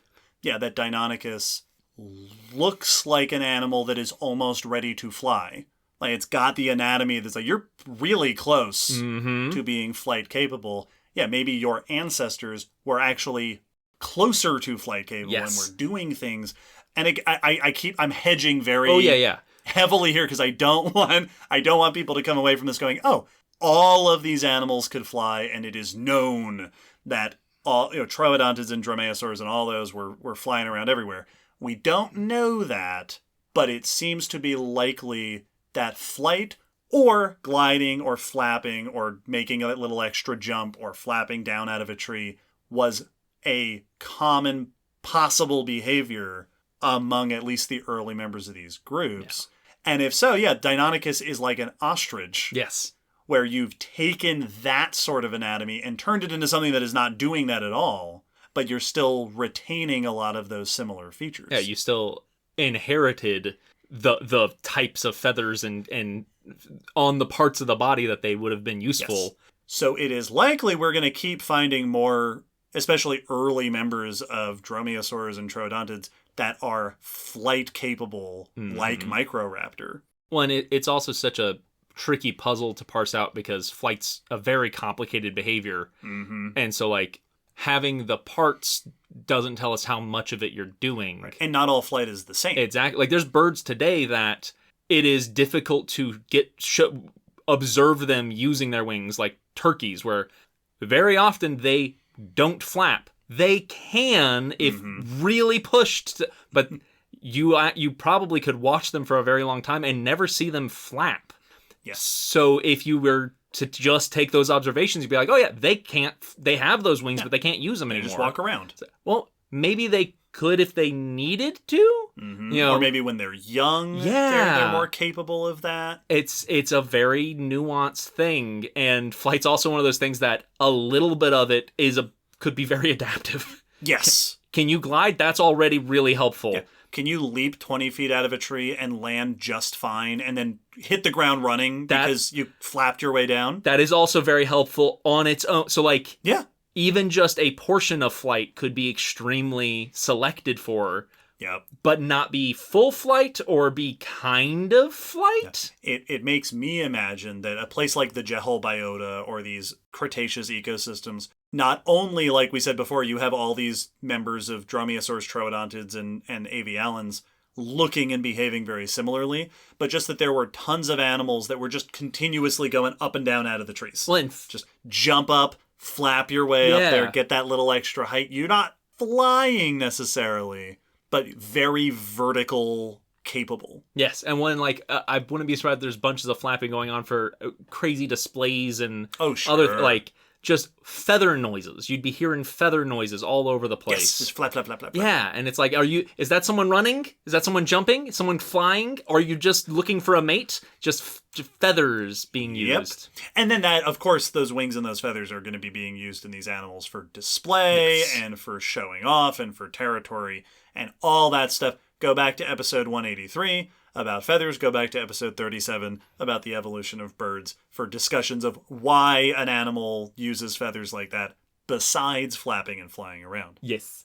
Now, there's one more important thing that I want to make sure we get to talk about because it is one of the most famous things, certainly in popular portrayals of dromaeosaurs. It relates to our questions about how they're using those claws and what food they're eating, and that is pack hunting. Yep. Social behavior in dromaeosaurs. This is one of those very popular, like, if you look it up, you will find this being presented as, this is how they lived. My book, part of the reason why it said Deinonychus was one of those extra little terrors is because it then goes on to say they would gather in groups and hunt in packs and take down these big animals. Yes. Now, I will preface this discussion by saying there is no evidence for pack hunting in Dromaeosaurs, or indeed in any dinosaurs. Nope. That doesn't mean it's impossible, and that doesn't mean there isn't some cool stuff to talk about. Yes. But this is not the given that it is often portrayed as. Well, it falls into that category as many behaviors do of what do you need to find, what kind of fossil do you need to find that confirms pack hunting? Right. Is probably going to be a different answer depending on which paleontologist you ask of what they would consider convincing evidence. So let's go a little bit historically here. The notion of Dromaeosaurs hunting in packs really gained popularity around the time of those early studies that we were talking about with Deinonychus. This was proposed for Deinonychus by Ostrom and researchers who were working with him. The idea that these are small-ish, wolf-sized, agile, active, predatory, seemingly intelligent animals that are similar to some animals today. We've been making comparisons this whole time to lions and wolves. The supposed evidence for the origin of this suggestion comes from a famous site in the Cloverleaf Formation, which is early Cretaceous here in North America, where there are several Deinonychus individuals buried at the same place as one Tenontosaurus. Yes. Tenontosaurus is a cow-sized herbivorous dinosaur from this time.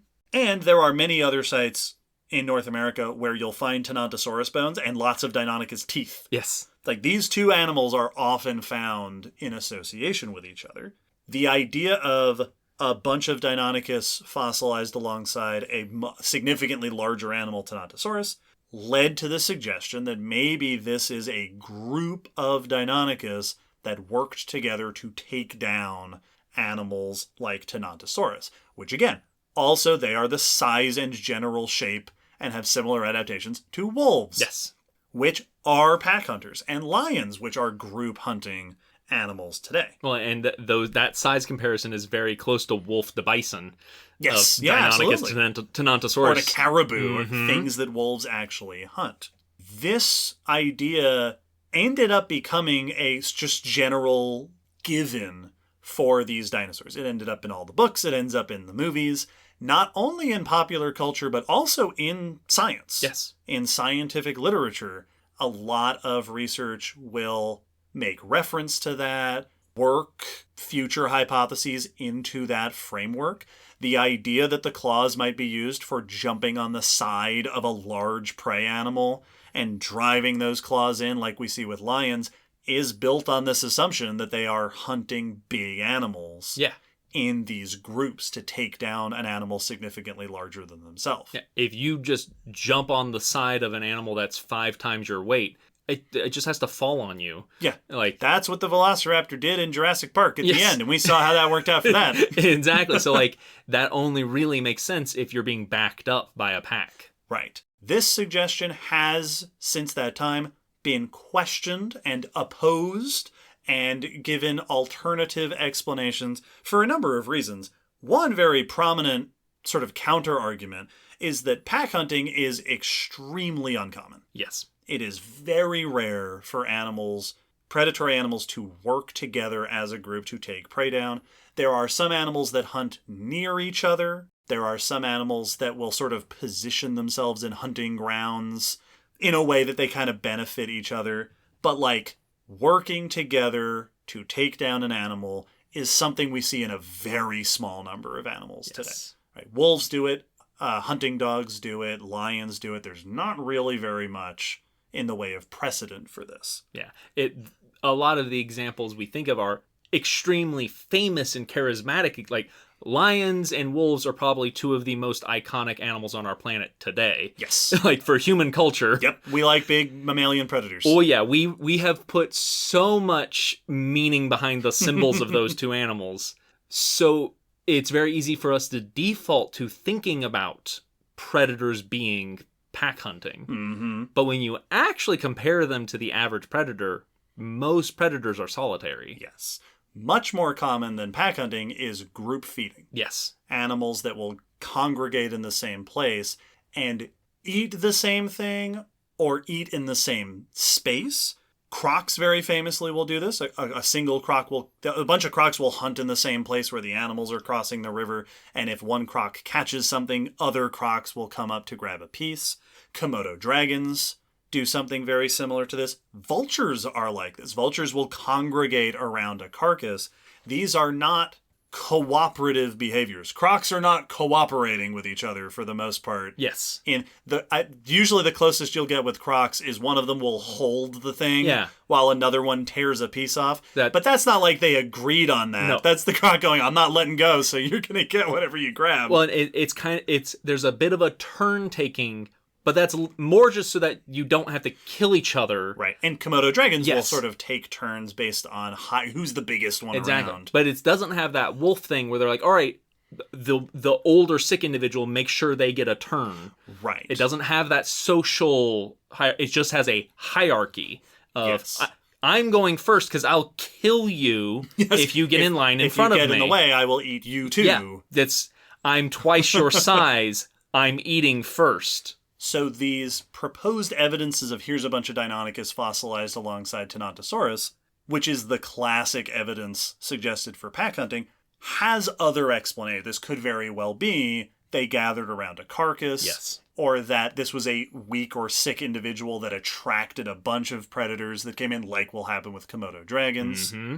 Some more recent studies have actually looked at some of those fossils in that location and found evidence on one of the Deinonychus specimens, within the tailbones, a claw from another Deinonychus stuck in the tailbones, which they have pointed out as potential evidence of not cooperative behavior. Yes. Like, we'll see this with crocs, vultures, Komodo dragons, and animals like that. They gather around a carcass or whatnot, but then they're fighting each other over it. Jockeying for position and spot on the carcass. Right. So it is at least as plausible that this is evidence of these dinosaurs gathering around there, but it's hard to say that that is evidence of pack hunting behavior, taking down those big animals. It feels like an example to me where it's not that one of these is inherently describes what we find in these fossils better than the other, but whichever one you hear given first is probably going to make sense because it fits well. Right. And just the pack hunting has been made famous for it, but there's no reason not to look at it and be like, yeah, scavengers gathered around a carcass. Right. That makes just as much sense. Exactly. There's even been some evidence that seems to argue against the pack hunting suggestion. There's a 2020 study that looked at stable isotopes, carbon isotopes, in the teeth of Deinonychus. So we've talked about this a bunch before. Stable isotopes can record what sort of food is being eaten and then incorporated into the teeth. This study compared the isotopes in small and large Deinonychus teeth with the mentality of, in modern animals, a lot of the time, crocs are a great example. Komodo dragons are an example of this. We will see a dramatic change in diet as they grow up. Yes. Baby crocs are eating very different food than adult crocs. They cannot take down a wildebeest. Yes. But in some animals, we don't see that diet shift. Wolves, for example, dolphins were also given as an example of this, aren't experiencing a diet shift because they're feeding together. Yes, they're being fed. A baby wolf is part of the pack. It's getting the same food as the adults are. It did not help take down that bison, but he gets a piece of bison. Mm-hmm. This study looked at Deinonychus teeth and found that small, younger Deinonychus individuals have a different carbon ratio than the big ones. Yes. Which suggests that the diet they're eating is different between young and old. They also did this with fossil crocs and found the same thing. And I think, if I remember right, they did it with Tenontosaurus and didn't find that shift. Yeah. Which makes a lot of sense. This suggests that young Deinonychus and older Deinonychus are not eating the same foods, which indicates that they are living separate lifestyles, that there isn't like a family pack structure, which is another important part of like wolf pack hunting or wild dog pack hunting or even lion hunting. They're doing it, it's a family group. Exactly. Like this also extends past hunting. They have extremely complex parental care and group relationships. Yes. Now, if we did find not that isotope shift, it still wouldn't right away say pack hunting. It could be parental, right? Birds, we don't see this in. Exactly. We don't see that diet shift. And the baby birds aren't hunting with the parents, but they are getting fed the same food as the parents. But this does seem to indicate, at the very least, old and young Deinonychus are not eating the same foods. And it makes me think of the Walking with Dinosaurs with the Utah Raptor episode, where they have them pack hunting and then bringing back pieces of meat to the young. And like that, when you say pack hunting, it elicits the mentality of also family groups. Yes. Because typically we see those go together. Which leads into the next question of, do we see evidence in the fossil record for group behavior in dromaeosaurs? And the answer is yes, but rarely. Pretty famous 2008 study described dromaeosaur trackways from early Cretaceous China. These were large, maybe Deinonychus-sized dromaeosaurs. Included in this study are several sort of footprint trackways, 6 of which are on the same bedding plane, running parallel to each other. And the authors note this is a super cool fossil find. All 6 trackways are moving in the same direction, like the feet are pointed in the same direction. They all appear to be similarly sized individuals. They appear to have been placed at a similar time. This is a layer of sediment that was laid down, but not, it sounded like from the paper, not exposed long enough to dry out and create mud cracks and stuff. Nice. So it was there for a short period of time. And not only do the trackways not overlap with each other, they are spaced uniformly from each other. Cool. Which is exactly what we see in animals today that are moving and traveling together. They will leave an intentional, regular amount of space between each other. They're personal bubbles. Yes. So this is extremely strong evidence for at least one group of dromaeosaurs traveling as a group together. There's at least one other site that has dromaeosaur or similar animal tracks that also seems to show at least 2 individuals moving together. So we do have evidence for group behavior in dromaeosaurs. Another, even more famous, I think, example is a deposit in Utah where there are several Utah raptor skeletons buried in the same deposit. Yes. It's interpreted as a quicksand deposit. They got stuck and buried in this block of sediment. Horrifying. Absolutely. Within this block is 1 adult, 4 juveniles, and 1 baby. Yep. All buried in the same place. Which, if I remember right, I think that's what the Walking with Dinosaurs was like inspired by. That probably is what it was referencing. Yep. Which sure seems to be a family group of these dinosaurs. It's possible it's not. It's possible this is a coincidence of how it was buried, but it does seem to be at least reasonably good evidence for some sort of group or family cluster of these animals. Yes. And all of this together puts the question of social behavior with dromaeosaurs in a very similar boat as most theropods, where we have some evidence of group behavior. We have maybe even some evidence of family behavior, which is not at all surprising. No. To think a lot of dinosaurs we know were social from time to time. It is not at all surprising to suggest that you may have had dromaeosaurs caring for their young. Lots of dinosaurs, we have direct evidence of that, including closely related things like oviraptorosaurs and birds, yes, which will care for their young. All that being said, none of that is evidence for pack hunting or even group hunting behavior. Yes. A lot of animals today will move together or gather together, but then eat separately. Yeah. There are even animals today where a family group will stay together. The adult will watch after the young for a while, but not necessarily eating the same foods. A lot of mammals, once the like big carnivores will move with their young in the first, months or years of their life, but they're not hunting together. They're not necessarily going after the same thing. Rattlesnakes hang out with their babies for a while after they're born, and they're not hunting together or eating the same things. Well, most big cats, we point to lions all the time, but most big cats aren't group hunters. They're solitary hunters, but are all highly dedicated parents. Yes, like absolutely. A mother puma stays with the young, cares with the young, but then has to leave them to go hunt. Yes. And even when you have like mating pairs, like a male and a female, usually with most groups that you see that, like eagles, they take turns. Yes. Female stays in the nest, male goes to hunt. When the male brings back fish, the female then goes to hunt and the male stays with the nest. And they're still not hunting together. It's beneficial to have teamwork, but the teamwork is distributing tasks. Right. So, and I don't want our big end point here to be the idea of Dromaeosaurs pack hunting is silly and impossible, because it isn't. No. It is absolutely possible that there are birds today that engage in some forms of cooperative hunting. We've been comparing these animals to wolves and cats. Not all dogs and cats today hunt in groups, but some of them do. Yes. It is plausible that some of these animals were hunting in groups or living in groups. It is very likely that we had group behavior, social behavior, caring for nests, caring for young. That's pretty common in this branch of dinosaurs. But the way that it is often portrayed as a given that Velociraptor and Deinonychus and Utahraptor, these were just pack hunters. It is often portrayed as this is one of the things about this group of animals. Yes. Is that they hunted in packs like wolves.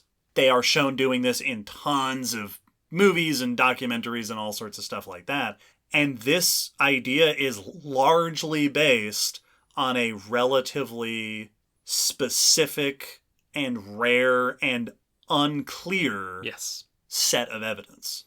It is extremely possible that there were complicated pack hunting dromaeosaurs, much like lions are one of the only complicated pack hunting cats. Yeah. Like, you'll get cheetahs that pack hunt in groups, but lions are really the only one that do it on a large scale.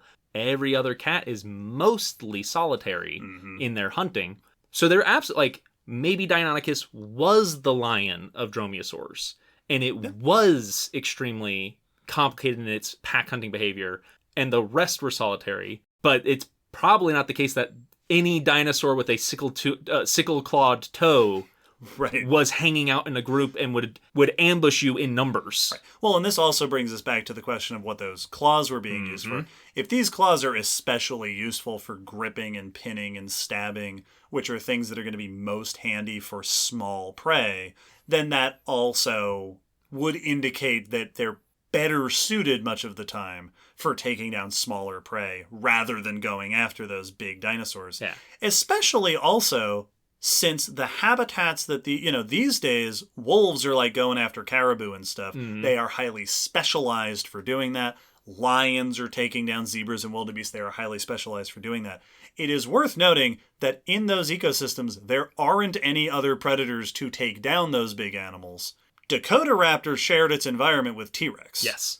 Like, a lot of these dinosaurs lived in ecosystems where there was competition for taking down those big animals. Yep. Which, again, doesn't mean it's impossible. Yeah, you could both be hunting them. Right. But there isn't... It's often portrayed as though this was something that has to have been happening, that there would have been this drive. There doesn't really seem to be much strong evidence to make us think that they must have been doing something like this. It feels very much like the kind of thing that if it hadn't gotten traction as a popular hypothesis in the 70s, and if it hadn't been portrayed to so much acclaim in Jurassic Park as it did, this probably wouldn't be a common suggestion for dromaeosaurs. No. I think it's always going to be a question for any ancient predators. This comes up with T-Rex. We're like, did they hunt together? Did they work together to take down food? That is a totally reasonable suggestion. But I think if this hadn't gotten that sort of 1-2 bump early on in both scientific literature and pop culture, it probably wouldn't be a common interpretation of these animals. Well, it's to the point where I can't think of many portrayals of these dinosaurs in popular media that doesn't put them in a group. Yeah. Like, even D&D gives them pack tactics. Absolutely. Like, it is just a given of why... In Ice Age, when we meet up with the dinosaurs, would they just encounter one Velociraptor? Right, yeah. You never just find one Velociraptor. Yeah. There's going to be 12 of them. Right, that's when the other two raptors come in from the sides. Exactly. And it's an idea that I absolutely get why it has staying power, because it's exciting. Oh, yeah. It's awesome. It's cool. It's a super cool suggestion. Well, it's like watching a pack of gray wolves take down a bison is thrilling. Yeah. But there are like Ethiopian wolves, which live in packs and have family groups, but there's not big prey up on the mountains of Ethiopia. So each adult goes and hunts rats separately. Yeah. Well, it's also worth noting that gray wolves sometimes will hunt in packs, but when the herds aren't around or when food is abundant, they're hunting rabbits and stuff like that. And it doesn't take 3 wolves to hunt a rabbit. It's one wolf going and grabbing a rabbit. Mm-hmm. And that is less exciting from a cinematic perspective for us to imagine that, probably even if they were living as a group, it's going to be a Deinonychus taking down a small dinosaur by itself and bringing it back maybe, or eating it on its own, and the young might be hunting stuff like insects and lizards. Yeah, and then they just sleep in the same place. Yeah, exactly. Now it's just safety in numbers. Everyone's got to fend for themselves when it's lunchtime. Mm-hmm. That's less dramatic. It's less exciting. Right. But it is, when we look at animals that we can observe their behavior, more parsimonious. Absolutely. It is the more likely answer, only because that specialized group hunting behavior is rare. Exactly. It's just not a common thing that animals do. If you're betting on it, you have much higher odds to bet that they were not hunting like wolves. Yes. So dromaeosaurs are this very interesting case where they are absolutely fascinating animals. They deserve a lot of the attention and interest that they get. They're super cool for a whole lot of reasons. They became famous in scientific circles and in just general, anyone who cares at all about dinosaur circles. They became famous with a particular portrayal of what they are like. And that portrayal and our understanding of them, an early portrayal of them, and our understanding has continued to develop and change and adjust and update and improve, which has meant that one of the most iconic depictions of any dinosaur group ever is now full of a bunch of either inaccurate depictions or hypotheses that are presented as true things that we know about them that don't actually line up with a lot of the evidence we've come to understand about them since. These were mostly small animals. They are, generally speaking, fully feathered. Yes. With wing-like arms flapping around their feathery tails, probably colorful, doing cool displays. Their claws are probably not slashing weapons, generally speaking. They're probably more gripping or stabbing or piercing. They could be social animals. In some cases, they seem to be social to some degree, but we don't have direct evidence that they were pack hunting the way that they're often portrayed. These kinds of conversations are always difficult when presenting animals like this, because it can be very easy to fall into the pattern of all the things you think about Velociraptor are wrong. All the things you think are cool about this animal aren't true.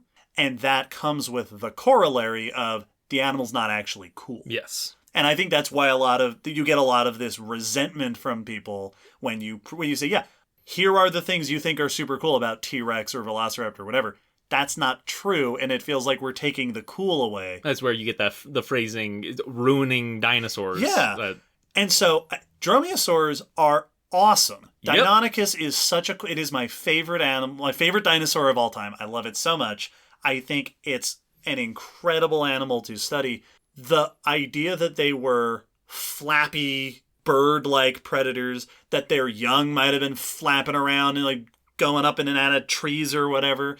The idea that they were pinning and gripping small prey, the way that we think of like a hawk doing, except on the ground. The idea that they may have sometimes been in groups or had lax social structure, that maybe the young were living on their own and the adults were doing something different, is all fascinating. Yeah. Super cool stuff about these animals, even though they are not the common popular portrayal of what these animals were like. Well, it feels like, as we've been making the comparison this whole time, instead of comparing them to wolves, transfer your comparison to cats. Cats or birds of prey. Yeah. Bobcats and pumas are what I keep thinking of for like size category of like, I could absolutely picture them pulling off some of like the crazy acrobatics that like a bobcat will do when they pull a bird out of the air, of just this Velociraptor coming out of nowhere and just pinning an animal to the ground. Yeah. Well, there was something I can't remember it now. We talked about this in the Jehol Biota episode in 152 about, I think it was a Dromaeosaur of some kind that was found with bird bones in the guts. Yes. And part of the paper that described that was saying this was clearly an agile, capable predator. Yeah. If it was... Now, it's possible this is scavenged, but if you're hunting birds... Yep. I'm always impressed by cats. Like, there was something I saw, I think it was online or someone... Oh, I think it was our friend Laura, actually, who said that one of her cats brought back a squirrel. Yeah. And I said, you caught a squirrel? Yep. This is an impressive predator. Well, and I can just picture like a dromaeosaur jumping out at a bird, the bird taking off, and them just reaching out with one of those hands, bopping it back in, and then pinning it with a foot. Yes. And it's like, that's... And then sitting there and looking around as though daring anybody to comment the way that cats do. Am I going to have to fight over this? Anybody see that? Yeah. Anybody see that? All right. Don't mess with me. Just going to go ahead and picking it up in the mouth, walking it back to its nice cozy shelter, dropping it at one point along the way and having to catch it again. Yes. And then walking it the rest of the way back. Yeah, like, that's the mentality that... for those who are having a little bit of that, like, oh, but you're killing my, like, lion... I thought they were so cool. Velociraptors. But... like a mountain lion sort of thing, where it's like, yeah, a Deinonychus, like, you going through and then seeing an eye level with the Deinonychus and being like, oh, I'm just going to back up real slow. You're just going to leave. And just that, like, yeah, this is a predator. If you want to get to me, I can't outrun you because I'm now too close. I'm within pouncing distance. Yes, a big, fuzzy, probably very cool looking, dangerous animal. And so, like, it's a shift, but just because it's different doesn't mean it has to... Just because it's accurate doesn't mean it has to be lame. Yes, absolutely. That's one of the biggest takeaways, and I absolutely understand, because I've had that with animals where I go, oh, really? That cool thing I learned? That cool fact's not factual? Well, and I think that it's very handy to have this sort of comparative biology perspective, because I think about all the animals we've been comparing Dromaeosaurs to over the course of this episode, and it's cassowaries and owls and hawks and eagles and falcons and big cats and wolves. And bears. Yes. We compared them to bears. Yes. Those are super cool animals, regardless of whether or not they fit the popular depictions that they often get. Yes. Dromaeosaurs are super cool. This has been a really fun discussion. That has been a long time coming. Lots of people have been requesting that we do an episode about Dromaeosaurs. They are super cool animals. We continue to learn a ton about them. Now, before we move on completely from our talk about dinosaurs and such, we have a patron question. One of the benefits that our patrons can get from supporting us on Patreon is the ability to submit questions for us to answer here on the podcast. Will, what do we got? We have a question from Jessica, who asks... I don't hear a lot about omnivores when it comes to dinosaurs. Are there specific species we think are omnivores? Is it possible a lot of dinosaurs had omnivorous tendencies when given the option? Great question. This came up a little earlier in this episode, so it is very topical. I think this is a very astute observation that when we talk about dinosaurs, we are almost exclusively talking about them in terms of carnivore or herbivore. Yeah, I remember the first time I noticed that as a kid, and I think it was when I learned about the rare examples of ones that seem to have omnivorous teeth, and I went, wait, yeah, is that it? Are those the only ones? So the answer is omnivory was probably very common among dinosaurs. Yes. Only because, starting just with the premise that omnivory is very common in modern animals. Yeah, there are very few groups that only eat plants or only eat meat. Period. Yes. Now, most dinosaurs do tend to fit into neat, like horned dinosaurs and sauropods, which are highly specialized for herbivory, tyrannosaurs and spinosaurs, and those that are specialized for carnivory. There is evidence of, for example, some classically considered herbivorous dinosaurs eating meat. There was that one study of the Maiasaura with arthropods in its gut. Yes. There's that one ankylosaur that was proposed as possibly, this was questioned, being a fish eater, which we see in the world today. The things that are predominantly herbivorous will sometimes eat meat. Yeah, you get all those lovely, horrifying videos of deer eating baby birds and rabbits. Omnivory in dinosaurs tends to come up with regards to two sort of broad categories of dinosaurs. One is early dinosaurs. Yes. Earliest members of dinosaur lineages back in the Triassic are often interpreted as being omnivorous. A lot of early sauropod cousins, ornithischians, are interpreted as being potentially omnivorous for two reasons. One, that some of the features that they have, the teeth or the structures of the body, seem to be signs of some adaptation for herbivory. The teeth aren't super specialized for herbivory like hadrosaur teeth, but there's evidence of maybe a gastric mill and some more grindy teeth that suggest some herbivory in addition to eating meat, which is omnivory. But also because the earliest dinosaurs are interpreted to be carnivores, and sauropods and ornithischians go on to be herbivores. Yes. Which means at some point there has to have been an omnivorous phase. And you can't have done that cold turkey overnight to switch from meat to plant. You don't have a baby who just eats plants.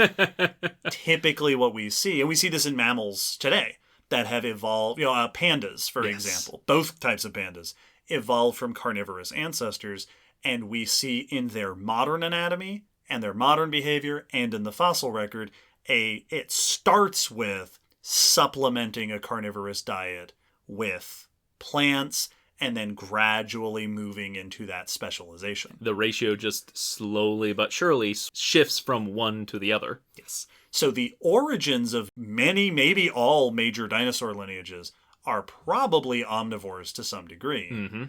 The other place where this conversation comes up very frequently is with maniraptorans. Yes. The dinosaurs we were just talking about. Troodontids are commonly interpreted as being probably omnivorous to some degree, based on the tooth structure, based on, we've found gut contents. At least one potential troodontid has seeds, I think it is, in the gut from the Jehol biota. But also ornithomimosaurs, oviraptorosaurs, therizinosaurs.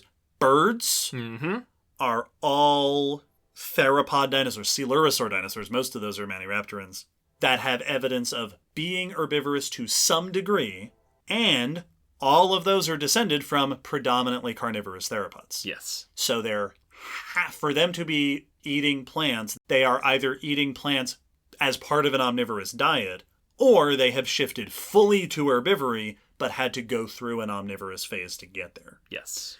So there are certain groups of dinosaurs that are probably omnivores, like oviraptorosaurs, troodontids, ornithomimosaurs, probably at least include omnivorous species.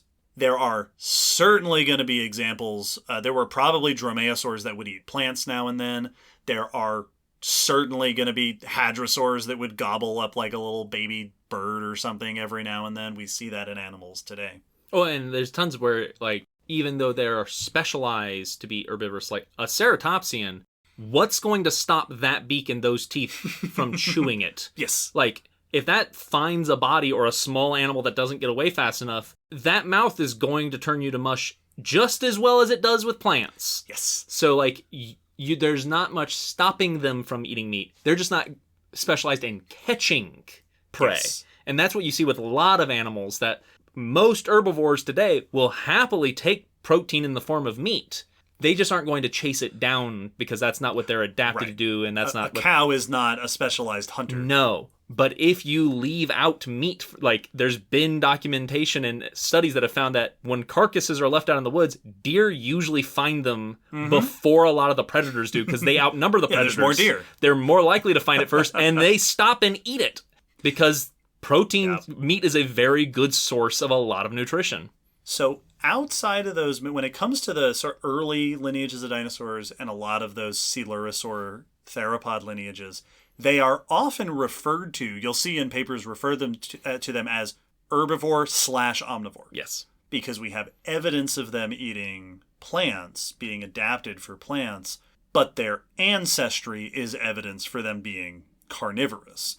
Sometimes we have both. Troodontids, we have good evidence of both. Like I mentioned earlier, there's at least one study that has found the isotope ratios in troodontids to be intermediate between comparative herbivores and carnivores. Yes. So there are some, for sure, omnivores. There are some probably omnivores because they were eating plants, but probably not just eating plants. And then there are whole groups that they must have been omnivores because they exist between carnivorous ancestors and herbivorous descendants. Yes. And then you probably also had moments of like big famous predatory ones taking a piece of juicy plant. Oh, yeah. We see that with predators. The crocs famously have been found to eat fruit more often on purpose, it seems, than we thought. It might not be a regular thing. It might not be an all-the-time thing. It might be only during a part of the year where the quote-unquote fruiting body of whatever thing... Yeah. Well, and in the late Cretaceous, you had fruit. Proper fruit. So, like, episode 165. You definitely could get moments of, like, yeah, if it's available, much like the meat for the herbivores, they're not going to say no to a whole bunch of sugars and juices that are going to be nutritious. Yes. So, great question, Jessica. Thank you for asking that. That is a great point. We don't often talk about omnivory in dinosaurs, and it was probably very widespread. Yes. Well, this has been a delightful dive into a dinosaur discussion. I've been very excited to do Dromaeosaurs. I know a lot of people have been excited to hear about it. Make sure, listeners, that you check out the blog post after this episode. You can find a link in the episode description to our website and stuff that we're doing. There will be links and pictures to help you explore further. Don't forget, we've got some special stuff going on. Spotlight 2024 is happening all throughout the year. First Wednesday of every month. By the time this comes out, there are 2 Spotlight episodes out where we're sitting down and chatting with our fellow SciCommers and paleontology podcasters. Check it out. Also, it's April, and we have just recently begun our latest Silver Screen Science series, where we're talking about sharks in movies. Check that out, and don't forget to join us for our Silver Screen Science live stream. Information down there in the episode description links. A big thanks to all the multitudes of people who requested this topic. We hope you are satisfied. Put in your requests now for the next thing that you want to hear about. Special thanks, as always, to our new patrons, our old patrons, all of our patrons for their support. And extra special thanks to our top-tier patrons, Danielle the Bug Lover, Sarah May, and Melissa. Thank you for your incredible support. We release episodes every fortnight. Yeah. They are not all episodes like this. Sometimes they're about less cool stuff. That's not fair. Everything is cool, and we love talking about it. Next episode. Oh, I know what the next episode is. This is going to be a fun one. Yeah. That's also some really cool stuff.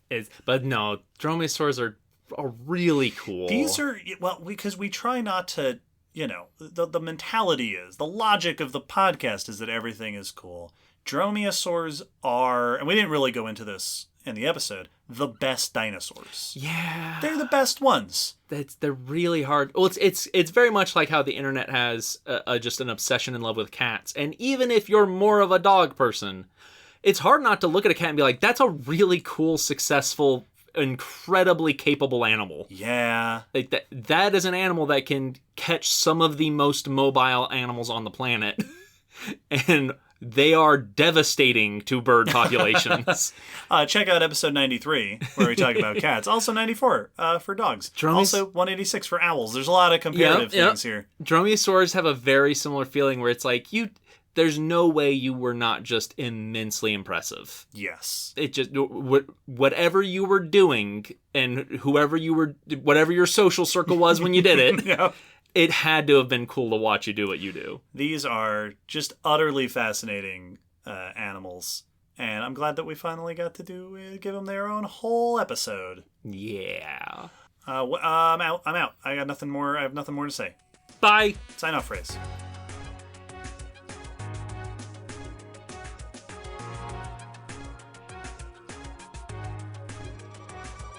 Thanks for listening to the Common Descent Podcast.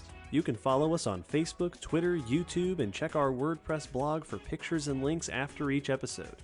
Huge thanks to our patrons whose support helps keep this podcast running and who get access to bonus goodies on Patreon.